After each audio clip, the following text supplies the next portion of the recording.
இந்த சபைக்காக என் ஆண்டவரை துதிக்கிறேன், கர்த்தரை ஸ்தோத்தரிக்கிறேன். அருமையான அன்பு சகோதரியுடைய பேர் தெரியல, அவங்க பேர் என்னது? ரேவதி சிஸ்டர். சரி, ஓகே. 2 நாள் தங்கியிருந்த வீட்டில் வந்து எங்களுக்கு தேவையான சகல காரியங்களையும் உபசரணையோடு எங்களை கவனித்த அன்பு சகோதரிக்காக கர்த்தரை துதிக்கிறேன். இந்த 2 நாட்கள் எங்களுக்கு உணவு அளித்து பராமரித்த பேரெல்லாம் எனக்கு தெரியலை. உண்மையிலேயே கர்த்தர் உங்களை ஆசீர்வதிப்பாராக. இதில் வந்திருக்கிறாங்களோன்னு எனக்கு தெரியாது, கொண்டு தந்துருவாங்க, சாப்பிடுவோம். ஜெபித்தோம், ஆண்டவரே இந்த குடும்பங்களை ஆசீர்வதிங்க என்று நாளில் மத்தியான நேரத்தில் ஒரு இல்லத்தினங்களை அழைத்து கொண்டு போய் அந்த குடும்பத்துக்காக ஜெபிக்கவும் அந்த குடும்பத்தில் இந்த நாளில் ஆகாரத்தை புசிக்கவும் கர்த்தர் உதவி செய்தார். நிச்சயமாகவே ஒவ்வொரு விசுவாச பிள்ளைகளையும் மனதார உங்களை வாழ்த்துகிறேன். கர்த்தர் உங்களை ஆசீர்வதிப்பாராக. அல்லேலூயா. இந்த நாளில் கர்த்தருடைய வார்த்தைக்கு நாம் போவதற்கு முன்பதாக இந்த இடத்துல வந்து முழங்கால் படிட்டு நாளில் ஜெபிக்க துவங்கின உடனே கர்த்தர் சில காரியங்களை இந்த சபைக்காக உணர்த்தினார். அதை மாத்திரம் சொல்லி ஜெபித்து விட்டு அடுத்த கர்த்தருடைய வார்த்தையை நேராய் கடந்து சொல்ல போகிறோம். எல்லாரும் ஜெபத்தோடு காணப்படலாம். வந்து உட்கார்ந்த உடனே கர்த்தர் ஒரு காரியத்தை உணர்த்தினார். எசேக்கியேல் 37ஆம் அதிகாரத்திலே உலர்ந்த எலும்பு கூட்டத்தை ஆண்டு தரிசனத்திலே காண்பித்தார். அல்லேலூயா. பள்ளத்தாக்குகளுக்குள்ளே எலும்புகள் நிறைந்த ஒரு கூட்டம்.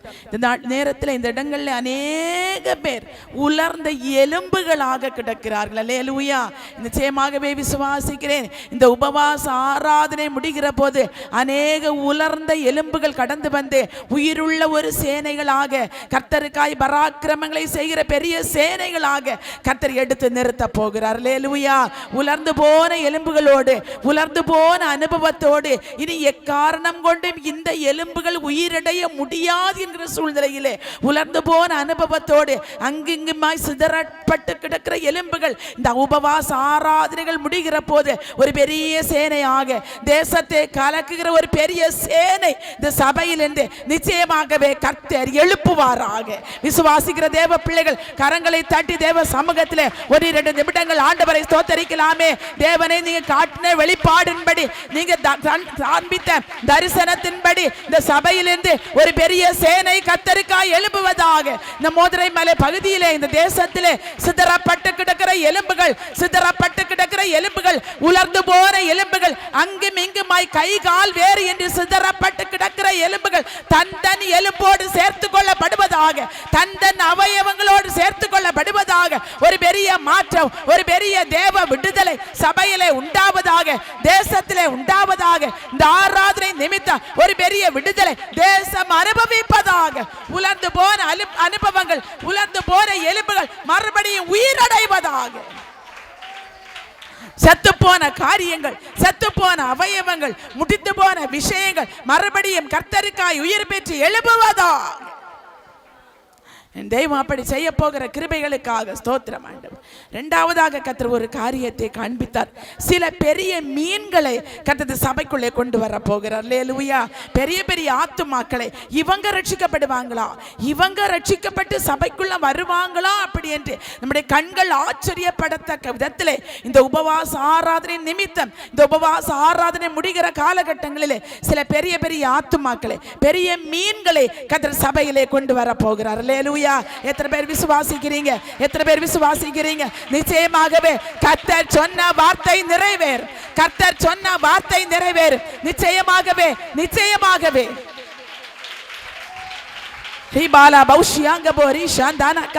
வலது பாகத்தினுடைய நெஞ்சு பகுதிக்குள்ள இருக்கிற அந்த பலவீனப்படுத்துகிற ஆவி, நெஞ்சகத்துக்குள்ளே ஒரு ஊசி எடுத்து குத்துகிறதை போன்று இருக்கிற வலி இயேசு கிறிஸ்துவின் நாமத்தினால வெளியேறி போவதாக. இது ஒருவேளை நெஞ்சு வெளியாயிருக்குமோ, எனக்கு இருதய பலவீனமாயிருக்குமோ, எனக்கு அட்டாக்கு தான் வந்துட்டோ என்று வேதனையோடு இருக்கிறீங்க. அந்த வலது பாகத்தில் தோள் பட்டையோடு இணைந்து இருதயத்தில் இருக்கிற வலி இயேசு கிறிஸ்துவின் நாமத்தினால இப்பொழுது மறைவதாக. அந்த பலவீனத்தின் ஆவி இப்பொழுது இயேசு கிறிஸ்துவின் நாமத்தினால வெளியேறுவதாக. அற்புதம் நடப்பதாக. அற்புதம் நடக்கட்டும், அற்புதம் நடக்கட்டும், அற்புதம் நடக்கட்டும். கட்டு உடையட்டும் இயேசு கிறிஸ்துவின் நாமத்தினால. தேவ பிள்ளைகளுக்கு விடுதலை உண்டாவதாக, விடுதலை உண்டாவதாக, விடுதலை உண்டாவதாக. கர்த்தர் மறுபடியும் உணர்த்துகிறார். அந்த ரட்சிக்கப்பட போகிற அந்த ஒரு பெரிய மனிதன் பலவீனத்தோடு வருகிறதாக இருக்கும். இருதய பலவீனத்தோடு வருகிறதாக இருக்கும். எல்லாராலும் கைவிடப்பட்டு, மருத்துவமனையினால கைவிடப்பட்டு, இனி உயிர் தப்பி பிழைக்க வாய்ப்பே இல்லை என்று சொல்லுகிற போது தேவ ஊழியக்காரரை தேடி வருவாங்க. கர்த்தர் பரிபூர்ண சுகத்தை கொடுத்து ஒரு பெரிய சாட்சியாக கர்த்தர் மாற்ற போகிறார். கர்த்தர் சொல்லுகிறார், அதுதான் தேவ சபைக்கு ஒரு பெரிய அடையாளமாக மாறப்போகிறது. ஒரு பெரிய அடையாளமாக கர்த்தர் இந்த ஊழியக்காரரை இந்த இடத்துல ஸ்தாபித்தார் என்பதற்கு, இந்த உபவாச ஆராதனை நடப்பது கர்த்தரே நடத்துகிறார் என்பதற்கு அதுவே அடையாளம்.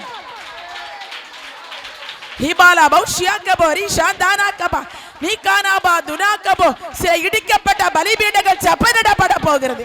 இடிக்கப்பட்ட பலிபீடங்கள் செப்பனிடப்படுவதாக, குந்தி குந்தி நடக்கிற அனுபவங்கள் மறைவதாக.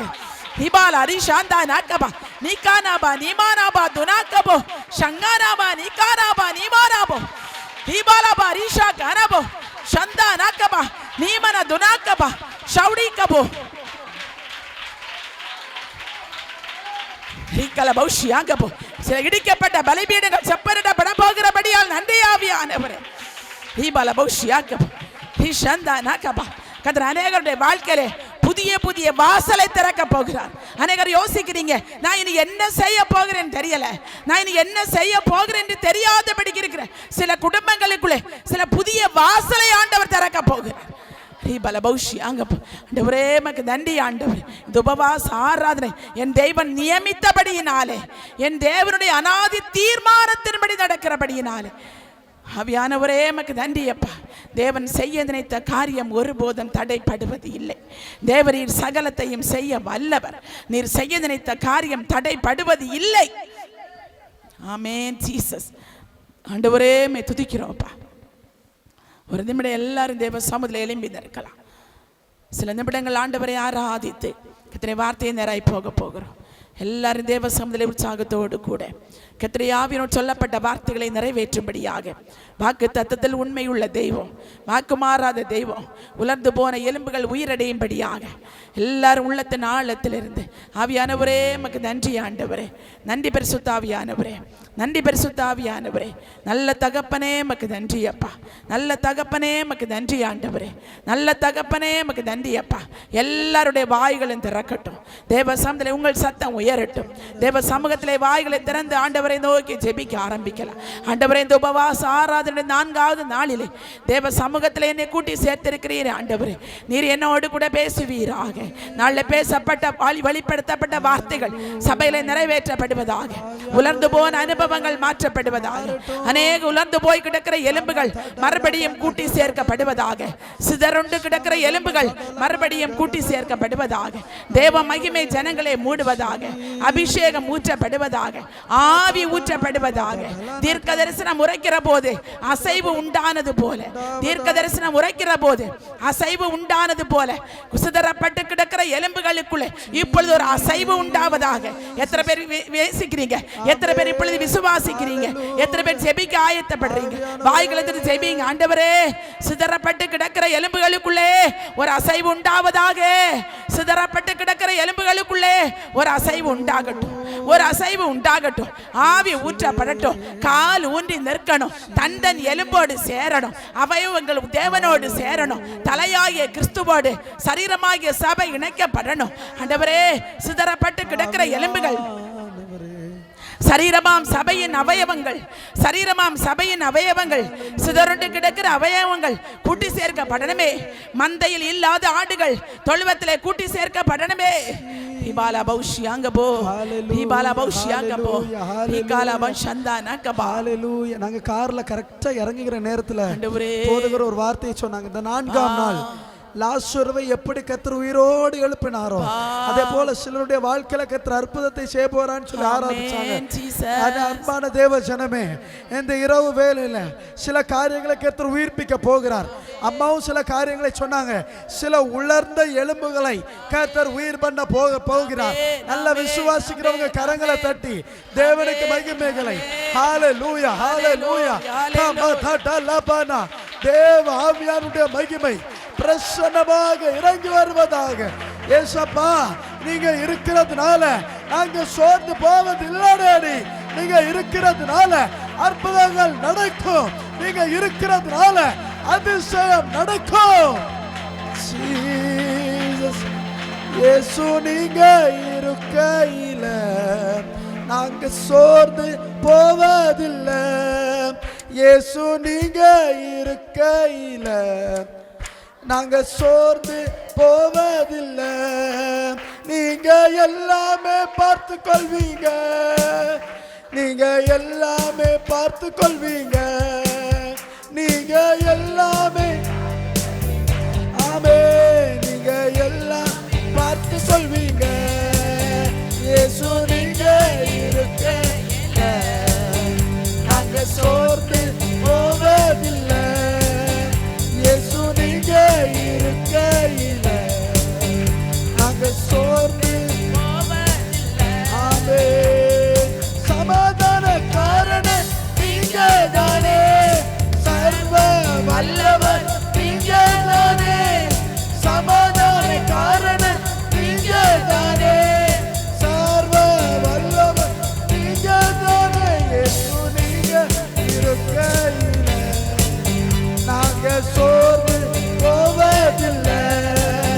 இயேசு நீங்க இருக்கையில நாங்க சோர்ந்து போவதில்லை. என்னை பலப்படுத்தும் இயேசு கிறிஸ்துவால் எல்லாமே செய்து நான் முடித்திடுவேன். என்னை பலப்படுத்தும் இயேசு கிறிஸ்துவால் எல்லாமே செய்து நான் முடித்திடுவேன்.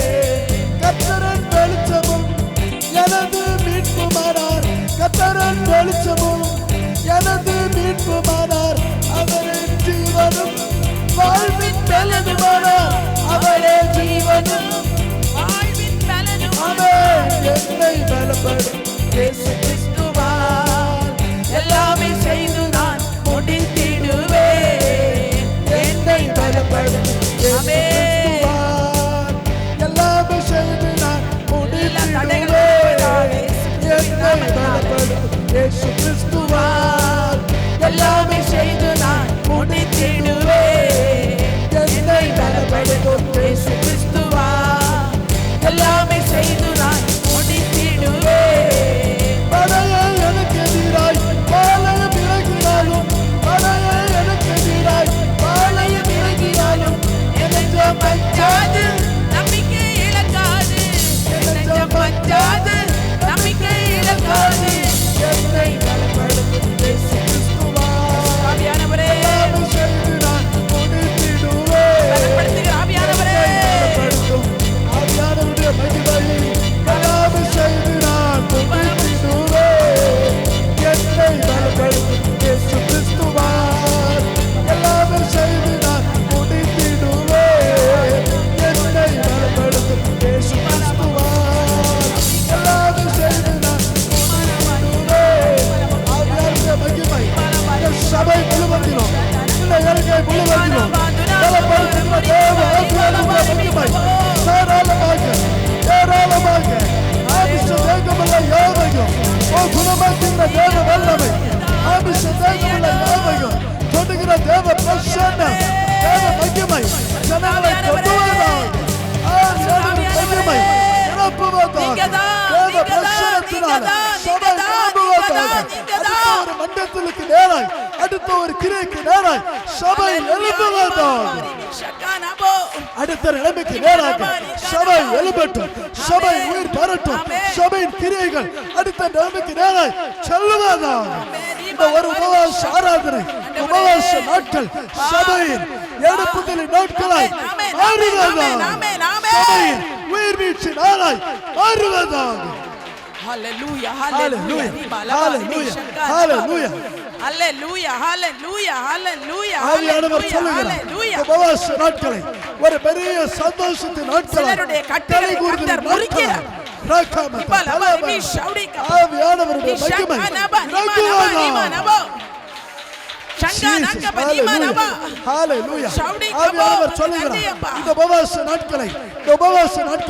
சில கொண்டாட்டத்தின் நாளாய் கர்த்தர் மாற்றுகிறார். கொண்டாடுகிற நாட்களாய் பண்டிகை நாளாய் கர்த்தர் அனுசரிக்க செய்வார். ஆரம்பம் அற்பம் முடிவு சம்பூரணம். வந்திருக்கிற தேவ ஜனமே, இந்த வாழ்க்கையில் இருக்கிற கட்டுகளை கர்த்தர் உடைக்கிறார். ஹalleluya, ஹalleluya. உபவாசத்தோடு வந்து நீங்க சொல்ல போகிறீங்க, கர்த்தர் வாழ்க்கையில கட்டுகளை உடைத்தார். கட்டுகள் எல்லாம் கர்த்தர் மாற்றினார். அநேகர் சாட்சி கொடுக்க போகிறீங்க. ஹalleluya. இந்த உபவாச நாட்கள் சாட்சி நாளாய், வசனம் உறுதிப்படுகிற நாளாய் மாறுவதாக. ஹalleluya, ஹalleluya. செத்துப்போன கர்ப்பத்தை தொடுகிற தேவ மகிமை, செத்துப்போன சரீரத்தை தொடுகிற தேவ மகிமை, அவருடைய மகிமை தொடுகிறது.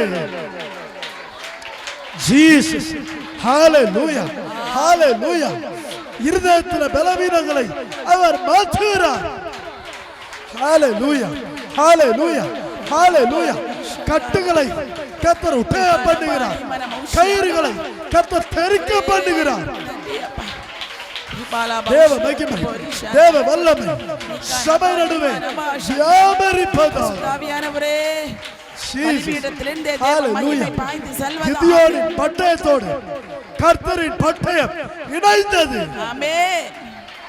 கிதியோனின் பட்டயம் கர்த்தரின் பட்டயம், சபையின் பட்டயம் கர்த்தரின் பட்டயம், ஜனத்தின் பட்டயம் கர்த்தரின் பட்டயம். ஹalleluya. கர்த்தரின் பட்டயத்துக்கு விரோதமாய் நிற்கிறவன் யார்? ஹalleluya. முனை விழுந்து போகும்படியாய் கர்த்தர் கிருபை செய்வார். சபையை பார்த்து கர்த்தர் சொல்லுகிறார், கிதியோனின் பட்டயம் கர்த்தரின் பட்டயம். சபைக்கு விரோதமாய் எழும்புகிற எவனும் அந்த பட்டயத்திற்கு முன்பதாய் நிற்க முடியாது. சபைக்கு விரோதமாய், ஊழியத்துக்கு விரோதமாய் உருவாக்கப்படுகிற எந்த ஆயுதமும் ஆயுதமாய் அல்ல, அது ஒன்றுமில்லாமல் போகும். அந்த ஆயுதம் வாய்க்காமல் போகும். ஹalleluya. எத்தனை பேர் சந்தோஷப்படுறீங்க? ஹalleluya. இந்த ஆராதனைகள் முடிவதற்குள்ளதாய், 21 நாள் முடிவதற்குள்ளதாய் இது பண்டிகையாய் மாறும். ஹalleluya, ஹalleluya. பண்டிகை தினங்களாய் மாறுவதாக.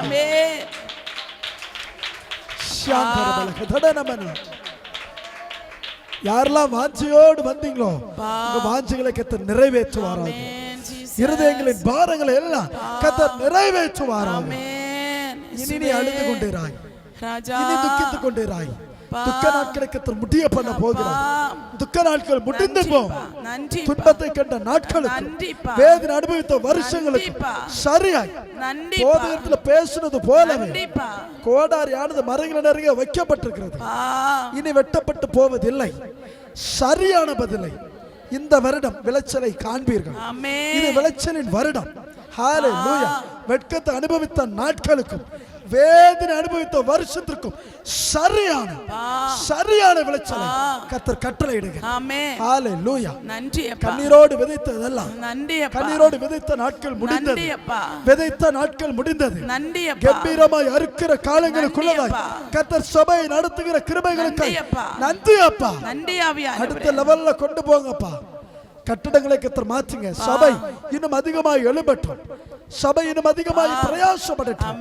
பிரயாசங்களின் பலனை அதிகமாய் பார்ப்பார்கள். கர்த்தர் நீர் பேசின கிருபைகளுக்காய் நன்றி. தொடர்ந்து இவர்களோடு பேசும், ஆசீர்வதியும், பலப்படுத்தும். இயேசுவின் நாமத்தில் பிதாவே, ஆமென், ஆமென். அல்லேலூயா. எல்லாரும் அப்படி தேவ சமூகத்தில் உட்காரலாம். கர்த்தர் பெரிய காரியங்களை செய்வாராக. அல்லேலூயா, அல்லேலூயா, அல்லேலூயா, அல்லேலூயா. கர்த்தருடைய பரிசுத்த நாமம் மகிமைப்படுவதாக. இந்த சந்தோஷமான நாளுக்காக என் தேவனை துதிக்கிறேன். இந்த 4ஆம் நாள் உபவாசத்தினுடைய இந்த ராத்திரி வேளைக்காக ஸ்தோத்தரிக்கிறேன். திரளாய் தேவ சமூகத்திலே ஆண்டவரை ஆராதிக்கும்படியாக வந்திருக்கிற உங்கள் ஒவ்வொரு பேரையும் இயேசு கிறிஸ்துவின் நாமத்தினாலே உங்களை வாழ்த்துகிறேன். கர்த்தர் உங்களை ஆசீர்வதிப்பாராக. அல்லேலூயா, நேரம் மட்டும் ஆண்டவரை ஆராதிக்க நமக்கு நல்ல ஒரு பாக்கியத்தை தந்தார். அநேக காரியங்களுக்காய் ஜெபிக்க கர்த்தர் உதவி செய்தார். தேவன் காட்டின வெளிப்பாடுகளை தேவ சபையிலே சொல்லி அதை உரிமையாக்கி கொள்ளவும் கர்த்தர் நமக்கு உதவி செய்தார். அல்லேலூயா. எத்தனை பேர் விசுவாசிக்கிறீங்க? அநேக உலர்ந்து போன எலும்புகளை ஆண்டவர் மறுபடியும் கூட்டி சேர்க்க போகிறார். அல்லேலூயா. ஒரு பெரிய சேனையாக சபை எழும்ப போகிறது. ஒரு பெரிய தேவ சேனை எழும்ப போகிறது. தாவீதோடு கூடின கூட்டத்தார் முறுமுறுக்கிறவர்களாக, ஒடுக்கப்பட்டவர்களாக, கடன்பட்டவர்களாக இருந்தார்கள். ஆனால் அது பெரிய தேவ சேனையை போல மாற்றப்பட்டது. அல்லேலூயா. அருமையாய் வந்திருக்கிற அன்பு பிள்ளைகளே, அன்பு தேவ ஜனமே, கர்த்தர் உங்களை கொண்டு செய்கிற காரியங்கள் மகா பெரியதாயிருக்கும். மகா பயங்கரமான காரியங்களை நாட்களில் தேவன் சபையை கொண்டு செய்ய வேண்டும் என்று வாஞ்சைத்துக் கொண்டிருக்கிறார். ஆயத்தப்படுகிற தேவ பிள்ளைகளை கொண்டு, ஆயத்தத்தோடு வாஞ்சையோடு காத்திருக்கிற தேவ பிள்ளைகளை ஆண்டவர் நாட்களே கனப்படுத்த விரும்புகிறார். அல்லேலூயா, அல்லேலூயா, அல்லேலூயா. சில பேருடைய பலவீனங்களை ஆண்டவர் காட்டினார். பலவீனத்தில் இருந்து கர்த்தர் முற்றிலுமாக விடுதலை தந்து வருகிற நாட்களை கர்த்தர் உங்களை சாட்சிகளாய் சபை நடுவே எழும்பி நிற்க வைப்பாராக. அல்லேலூயா. தலை பாகத்துக்குள்ளே, தலையினுடைய உள் பகுதிக்குள்ள இருக்கிற பலியை கர்த்தர் மாற்றுகிறார் இயேசு கிறிஸ்துவின் நாமத்தினால. யார் அப்படிப்பட்ட பலவீனத்தில் வந்திருக்கிறாங்கன்னு தெரியாது. யாரா இருந்தாலும் முள்முடி காயங்களின் வல்லமையுடைய தலை பாகத்துக்குள்ளே இறங்கி செல்வதாக. தலைக்குள்ளே அடிக்கடி ஊசியால குத்துவது போன்ற தலை ஒரு பாரத்தோடு இருக்கிறது கிரியை இயேசுவின் நாமத்தினால தேவ பிள்ளைகளை விட்டு விலகி போவதாக. அல்லேலூயா. கரங்களை தட்டி கர்த்தருடைய நாமத்தை மகிமைப்படுத்தலாமே. கர்த்தருடைய வல்லமை ஒவ்வொரு ஜனங்களையும் மூடுவதாக. இந்த பலவீனத்தின் ஆவி இயேசு கிறிஸ்துவின் நாமத்தினால வெளியேறி போவதாக. ஆண்டவரே நமக்கு நன்றி. ஆண்டவரே நன்றி. பரிசுத்த ஆவியானவரே, இப்பொழுது நம்ம கர்த்தருடைய வார்த்தைக்கு நேராக நாம் போகிறோம். எல்லாரும் நம்முடைய சிந்தனைகளை வேத வசனத்தை நேராக திருப்பிக் கொள்ளலாம், எடுத்துக்கொள்ளலாம். அதனுடைய 1 கொரிந்தியருக்கு எழுதின நிருபம் 9வது அதிகாரம் 24வது வசனம். 1 கொரிந்தியர் 9ஆம் அதிகாரம் 24வது வசனம். பந்தய சாலையில் ஓடுகிறவர்கள் எல்லாரும் ஓடுவார்கள், ஆகிலும் ஒருவனே பந்தயத்தை பெறுவான் என்று அறியீர்களா? நீங்கள் பெற்றுக்கொள்ளத்தக்கதாக ஓடுங்கள். அல்லேலூயா, அல்லேலூயா. இன்றைக்கு ஆவியானவர் நம்மோடு பேச வேண்டும் என்று விரும்புகிற காரியம், நாம் பெற்றுக்கொள்ளத்தக்கதாக ஓட வேண்டும். சத்தமா அல்லேலூயா சொல்லுங்க. எத்தனை பேருக்கு பிரசங்க வசனம் புரிஞ்சிட்டு? பெற்றுக்கொள்ளத்தக்கதாக ஓடுங்கள். நல்ல அருமையாய் ஊழியக்காரர் சொன்னார். இன்றைக்கு 8வது பிரசங்கத்தை கேட்கிறோம் இல்லையா? அதிகமாக யாரிடத்துல கொடுக்கப்படுமோ அதிகமாய் கேட்கவும் படும். யாருக்கு அதிகமாய் கொடுக்கிறாரோ அதிகமாய் கேட்கவும் படும். இன்றைக்கு 8வது பிரசங்கத்தை கேட்கிறோம் இந்த சில நாட்களுக்கு, 4 நாட்களுக்குள்ள. ஆனால் பிரசங்கத்தை நாம் கேட்கிறோம். நான் இன்னைக்கு இந்த விஷயத்தை சொல்லி ஜெபிக்கணும்னு நினச்சிட்டு வந்தேன். ஆனால் ஊழியக்காரதுக்காக ஜெபம் பண்ணினாங்க. நாம் வசனத்தை கேட்கிறோம், வசனத்தை எழுதுகிறோம், வசனத்தை வாசிக்கிறோம், வசனத்தை தியானிக்கிறோம். ஆனால் ஆண்டவர் விரும்புகிற காரியம் அதற்கும் ஒருபடி மேல வசனத்தை கை கொள்ள வேண்டும் என்று ஆண்டவர் விரும்புகிறார். வசனத்தை கை கொள்ளுகிறவன் தான் பாக்கியவான்கள். வாசிக்கிறவனும் தியானிக்கிறவனும் அதன்படி கை கொள்ளுகிறவன் பாக்கியவான் என்று எழுது என்று சொல்லப்பட்டிருக்கிறது. அப்ப வசனத்தை நாம கேட்கிறோம், அதை கை கொள்ள வேண்டும். வசனத்தை கேட்கிற நேரம் ரொம்ப நல்லா இருக்கும், வசனத்தின் விளக்கங்களை கேட்கிற நேரம் ரொம்ப நல்லா இருக்கும். ஆனால் அது நம்முடைய வாழ்க்கையிலே அபியாசப்படுத்துகிறவர்களாக மாற்ற வேண்டும். அந்த வசனம் நமக்குள்ள கிரியை செய்யணும். நேரத்தில் காலையில் சொன்னேன்னு நினைக்கிறேன். சரியாய் 3 நேரம் சாப்பிட்டோன்னே போய் வாமிட் பண்ணா அந்த சாப்பாடு செமிக்காது. அதனால எந்த பிரயோஜனம் இருக்காது. போக போக ஜீவனே இல்லாம போயிடும், எழும்பி நடமாட முடியாம போயிடும். ஏன்? சரீரத்தில் ஜீவன் இருக்காது.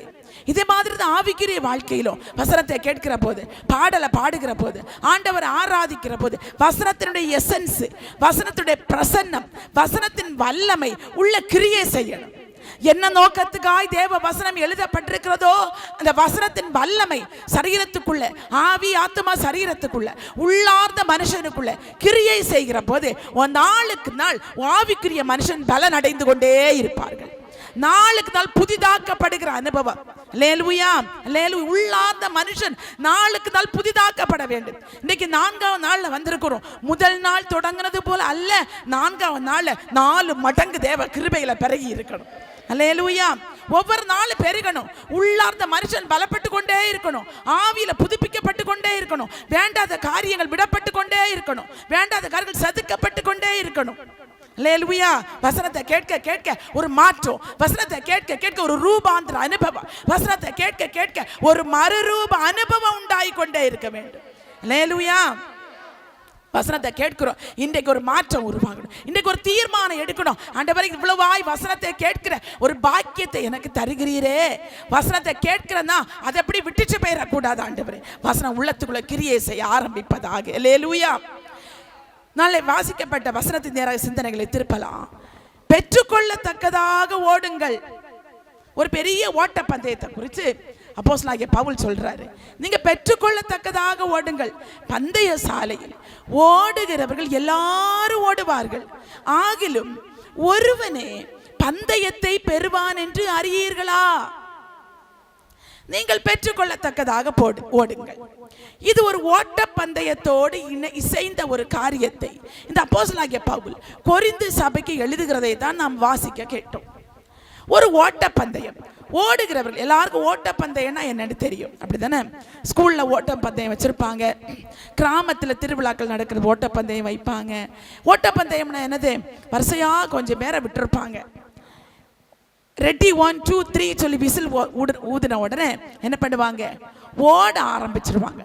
ஓடி போய் யாரு முதல்ல போகிறதோ அவங்களுக்கு தான் வெற்றி பெற்றதாக பரிசு அறிவிப்பாங்க. எனக்கு ஒரு டவுட்டு, முந்தி போறவங்களுக்கு முதல்ல போறவங்களுக்கு பரிசு கொடுப்பாங்களா, இல்ல லாஸ்ட் போறவங்களுக்கு பரிசு கொடுப்பாங்களா? உங்க கிராமத்துல? எல்லா கிராமத்திலையும் அதானே, எல்லா இடங்கள்லையும் அதான் வழக்கம். எதுக்கு தான், யாருக்கு தான் முதல் பரிசு கொடுப்பாங்க? முதல்ல ஓடி போகிறவங்களுக்கு பரிசு கொடுப்பாங்க. ஒருவர் தான் பெற்றுக்கொள்ள முடியும். இப்ப 25 பேர் ஓடுறாங்கன்னா முதல்ல யார் ஓடி போகிறதோ அவங்க தான் பெருசா பெற்றுக்கொள்ள முடியும். ஒருவேளை அதுக்கு பின்னாடி ஓடுகிறவங்க ரொம்ப திறமசாலிகளா இருக்கலாம், ரொம்ப தைரியமானவங்களா இருக்கலாம், ரொம்ப திறமை உள்ளவங்களா இருக்கலாம், ரொம்ப ஒரு வைராக்கியமா ஓடுகிறவங்களா இருக்கலாம், நல்ல கால் பலமெல்லாம் ரொம்ப வாட்ட சாட்டமான உடம்பு உள்ளவங்களா இருக்கலாம். ஆனா முதல்ல ஓடி போன ஒருவர் தான் பரிசை பெற்றுக்கொள்ள முடியும். அப்புறம் எத்தனை பேர் எவ்வளவு திறமசாலிகளா ஓடினாலும் என்ன பெற்றுக்கொள்ள முடியாது? பரிசை பெற்றுக்கொள்ள முடியாது. ஆனா இங்க வேத வசனத்துல இந்த அழகாய் சொல்லப்பட்டிருக்கிறது, ஒருவனே பெற்றுக்கொள்வான் என்று அறியீர்களா? நீங்கள் பெற்றுக்கொள்ளத்தக்கதாக ஓடுங்கள். அப்ப உங்களுக்கு ஒரு டவுட் இப்ப வரும், சரி எல்லாரும் ஓடுறான், ஒருத்தருக்கு தானே பரிசு கிடைக்கும், நான் ஓடுனா எனக்கு எப்படி பரிசு கிடைக்கும் அப்படின்னு கேட்கலாம். இந்த உலக பிரகாரமான ஓட்டத்துல அப்படித்தான் இருக்கும். உலக பிரகாரமான ஓட்டத்துல முந்தி ஓடுகிற ஒருவன் தான் பரிசை பெற்றுக்கொள்ள முடியும். ஆனால் நாம் ஓடுகிற ஓட்டம் ஆவிக்குரிய ஓட்டம் ஓடிக்கொண்டிருக்கிறோம். கரங்களை உயர்த்தி அல்லேலூயா சொல்லலாமே. நாம ஓடுகிற ஓட்டம் ஆவிக்குரிய ஓட்டத்துல ஓடிட்டு இருக்கிறோம். அல்லேலூயா. ஆவிக்குரிய ஓட்டத்தில் ஓடுகிற எல்லாரும் பரிசை பெற்றுக்கொள்ளுவார்கள். அதான் அப்போஸ்தலனாகிய பவுல் சொல்லுகிறார், பரிசை பெற்றுக்கொள்ளத்தக்கதாக ஓடணும். நீ வாய் திறந்து சொல்லுங்க, நான் பரிசை பெற்றுக்கொள்ளத்தக்கதாக ஓடுகிற கிருபை எனக்கு தாங்க. சொல்லுங்க, நான் பெற்றுக்கொள்ளத்தக்கதாக ஓடணும். சத்தமா சொல்லுங்க, பெற்றுக்கொள்ளத்தக்கதாக ஓடணும். நீங்க நினைக்கலாம் நான் வீட்டுல போய் இந்த வசனத்தை நான் திரும்ப தியானம் பண்ணுவேன். இல்ல, இங்கேயே தியானம் பண்ணி இங்கேயே வசனத்தினுடைய வல்லமையை வாழ்க்கையில அனுபவிக்கணும். அல்லேலூயா. வாய் திறந்து சொல்லுங்க, ஆண்டவரே பெற்றுக்கொள்ளத்தக்கதாய் ஓடுகிற கிருபை எனக்கு தாங்க ஆண்டவரே. நான் ஓடுகிறத பிரயாசப்படுறது வீணா பெயரக்கூடாது ஆண்டவரே. ஆராதனைக்கு வந்து உட்கார்ந்து இருக்கிறது வீணா பெயரக்கூடாது ஆண்டவரே. உபவாசிக்கிறது நான் வீணா பெயரக்கூடாது ஆண்டவரே. நான் பெற்றுக்கொள்ளத்தக்கதாக நான் ஓடணும். அல்லேலூயா, அல்லேலூயா. ஒவ்வொரு என்றைக்கு நமக்கு ஓட்ட ஆரம்பிச்சு தெரியுமா? இந்த உலக பிரகாரமான ஓட்டத்துல எப்ப விசில் ஊதுறாங்களோ அப்ப ஓட்ட ஆரம்பிக்கும். அந்த ஒருத்தர் நிற்பாரு, நின்றுட்டு விசில் ஊதுவாரு, ஊதுன உடனே பிள்ளைகள் ஓட ஆரம்பிச்சிருவாங்க. ஆனா நம்முடைய வாழ்க்கையில ஓட்ட ஆரம்பிச்சு ஓடிட்டு இருக்கிறோம். என்னைக்கு ஓட்ட ஆரம்பிச்சு தெரியுமா? ரட்சிக்கப்பட்ட அன்னைக்கு ஓட்ட ஆரம்பிச்சுட்டு. என்னைக்கு ஞான ஸ்நானம் எடுத்து வாழ்க்கை ஆண்டவருக்கு ஒப்பு கொடுத்து, ஆண்டவரே இனி நான் உலகத்துக்குரியவன் அல்ல, நான் உமக்குரியவள் என்று என்னைக்கு தீர்மானத்தோடு நம்மை ஆண்டவருடைய கையிலே அர்ப்பணித்து அந்த ரட்சிப்பின் சந்தோஷத்தை பெற்றுக்கொண்டோமோ அன்னைக்கு ஓட்டம் ஆரம்பிச்சிட்டு. அல்லேலூயா. ஓட ஆரம்பிச்சிட்டோம், ஓடிட்டே தான் இருக்கிறோம். இந்த ஆவிக்குரிய ஓட்டம் ஒருபோது நின்று போகிற ஓட்டம் அல்ல. இந்த உலக பிரகாரமான ஓட்டம் என்று சொல்கிறது பலவிதமான ஓட்டங்கள் இருக்கும். அந்த ரிலே ஓட்டம் இருக்கும், மாரத்தான் ஓட்டம் இருக்கும், தடைகளை தாண்டி ஓடுகிற ஓட்டம் இருக்கும். பலவிதமான ஓட்டங்கள் இந்த உலக பிரகாரமான ஓட்ட பந்தயத்தில் இருக்கிறது. இந்த உலக பிரகாரமான ஓட்ட பந்தயத்துக்கு ஒரு குறிப்பிட்ட சில தூரங்கள் வைத்திருப்பாங்க. இந்த குறிப்பிட்ட ஓட்டங்களுக்கு ரொம்ப கவனமா கவனிங்க. இந்த உலக பிரகாரமாய் ஓடுகிற ஓட்டத்துக்கு சில குறிப்பிட்ட தூரம் இருக்கும், சில குறிப்பிட்ட நேரம் கொடுக்கப்பட்டிருக்கும், சில குறிப்பிட்ட எல்கை கொடுக்கப்பட்டிருக்கும். எத்தனை பேருக்கு நான் சொல்லுகிறது புரிகிறது? சில குறிப்பிட்ட ஓட்டங்களுக்கு சில குறிப்பிட்ட எல்கைகள் கொடுக்கப்பட்டிருப்பாங்க. எல்கை வரைக்கும் ஓட வேண்டி இருக்கும். சில குறிப்பிட்ட ஓட்டங்களுக்கு சில கிலோமீட்டர் தூரம் இருக்கும், அது வரைக்கும் ஓட வேண்டி இருக்கும். ஆனா இந்த நாம ஓடுகிற அந்த ஆவிக்குரிய ஓட்டம் எப்ப தெரியுமா? ஓடிட்டே இருக்கணும். 24/7 தொடங்கின அன்னையிலிருந்து, ரட்சிப்பின் ஓட்டம் தொடங்கின, ஆவிக்குரிய ஓட்டம் தொடங்கின அன்னையிலிருந்து ஓடிட்டே தான் இருக்கணும். அல்லேலூயா. ஏதோ சபைக்குள்ள வருகிற நேரம் மட்டும் அல்ல ஓடுகிறது, இரவும் பகல் இந்த ஓட்டம் ஓடிட்டே தான் இருக்கிறோம். ராத்திரி தூங்குற நேரமும் இந்த ஆவிக்குரிய ஓட்டம் ஓடிட்டு தான் இருக்கும். அல்லேலூயா. இந்த ஓட்டம் எப்ப போய் முடியும் தெரியுமா? நம்முடைய மரணத்துல தான் இந்த ஆவிக்குரிய ஓட்டம் முடிகிற நாள். அன்னைக்கு தெரியும் பரிசு எங்கேன்னு தெரியும்.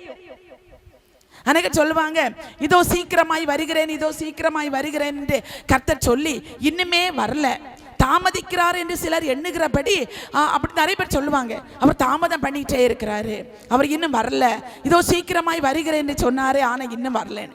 இந்த வசனத்துக்கு விளக்கமா நான் கொஞ்ச நாள் உட்கார்ந்து அந்த வசனத்தை ரொம்ப தியானம் பண்ணினேன். இதோ சீக்கிரமாய் வருகிறேன், இதோ சீக்கிரமாய் வருகிறேன்னு சொன்னீங்களே ஆண்டவரே, அந்த வசனத்தை தியானம் பண்ண போது கர்த்தர் எனக்கு சொன்ன காரியம், அநேகருடைய வாழ்க்கையில கர்த்தர் வந்து விட்டார். இந்த உலகத்தை விட்டு மறைகிற ஒவ்வொரு பேருடைய வாழ்க்கையிலும் கர்த்தருடைய வருகை வந்து முடிந்தது. இந்த உலகத்தை விட்டு யார் மறிக்கிறார்களோ அப்புறம் அவங்களால துதிக்க முடியாது, அப்புறம் அவங்களால ஆண்டவர் ஆராதிக்க முடியாது, அப்புறம் அவங்க கர்த்தருக்கு எதையாவது செய்ய வேண்டும் என்று நினைச்சாலும் செய்ய முடியாது. அவங்களுக்கு அதோடு உள்ள கொடுக்கப்பட்ட தருணம் முடிஞ்சு போயிட்டு, அவங்க எதெல்லாம் கர்த்தருக்காய் செய்ய வேண்டும் என்று அதுக்கப்புறம் எது நினைச்சாலும் செய்ய முடியாது. இந்த உலகத்துல இருக்கிற நாட்கள் தான் கர்த்தருக்காய் எதையாவது செய்ய முடியும். அல்லேலூயா. அப்ப நம்முடைய வாழ்க்கையில ஓடுகிற ஓட்டம், இந்த ஆவிக்குரிய ஓட்டம் எது வரைக்கும் ஓடும் தெரியுமா? கடைசி மூச்சு பிரிகிறது வரைக்கும் நேர்த்தியாய் ஓட வேண்டும். அல்லேலூயா. அல்லேலூயா. இந்த ஓட்டத்துல அநேக ஏற்றம் இறக்கம், நெளிவு சுழிவு, இன்பம் துன்பம், இரவு பகல் எல்லாம் கலந்தது ஆவிக்குரிய ஓட்டம். இந்த உலக பிரகாரம் ஓட்டம்னா சரியான ஒரு தூரம் மட்டும் வச்சிருப்பாங்க, அந்த தூரத்துக்கு ஓடுவாங்க முடிப்பாங்க. ஆனா ஆவிக்குரிய ஓட்டம் அப்படி அல்ல, எல்லாவற்றையும் தாண்டி ஓட வேண்டும். தடைகளை தாண்டி ஓடணும், பிரச்சனையை தாண்டி ஓடணும், தீயை தாண்டி ஓடணும், தண்ணீரை கடந்து ஓடணும், ஆறுகளை தாண்டி ஓட வேண்டி இருக்கும், மரண பள்ளத்தாக்கை தாண்டி ஓட வேண்டி இருக்கும். பல சூழ்நிலைகள்ல ஓடுவதற்கு பாதை தெரியாமல் தயங்கி நிற்கிற தருணங்களும் வாழ்க்கையிலே கடந்து வரும். எந்த பாதையில ஓட வேண்டும் என்று தெரியவில்லை என்று சொல்லுகிற நேரங்கள்ல பொறுமையாய் அமர்ந்திருந்த பாதை காட்டுகிற தெய்வத்தை நோக்கி பார்த்து ஓட பழகி கொள்ள வேண்டும். தாறுமாறாய் ஓடுகிற பெண்ணொட்டகமாய் ஓடிவிடக் கூடாது. ஏதோ தெரிந்ததின்படி ஓடுகிற ஓட்டம் அல்ல ஆவிக்குரிய ஓட்டம். கர்த்தரின் கரத்தை பிடித்துக் கொண்டு அவருடைய அடிச்சுவடுகளை பின்தொடர்ந்து ஓடுகிற ஓட்டம் தான் ஆவிக்குரிய ஒரு ஓட்டம். இந்த ஓட்டத்துல தான் அப்போஸ்தலனாகிய பவுல் சொல்லுகிறார், நீங்கள் பெற்றுக்கொள்ள தக்கதாக ஓடுங்கள். அல்லேலூயா. என்ன சொன்னேன்? பெற்றுக்கொள்ள தக்கதாக ஓடுங்கள். ஏன்னா இங்க நிறைய பேர் இருந்துட்டு எப்படி ஓட்டத்தை ஆரம்பிக்கலான்னு யோசிக்கிறாங்க.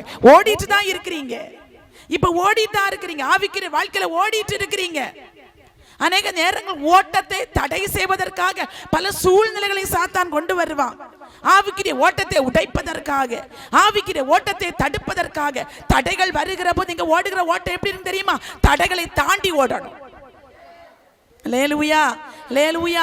அப்ப பெற்றுக்கொள்ள தக்கதாக தான் நாம ஓடணும். நிச்சயம் இல்லாதவனாக ஓடேன்.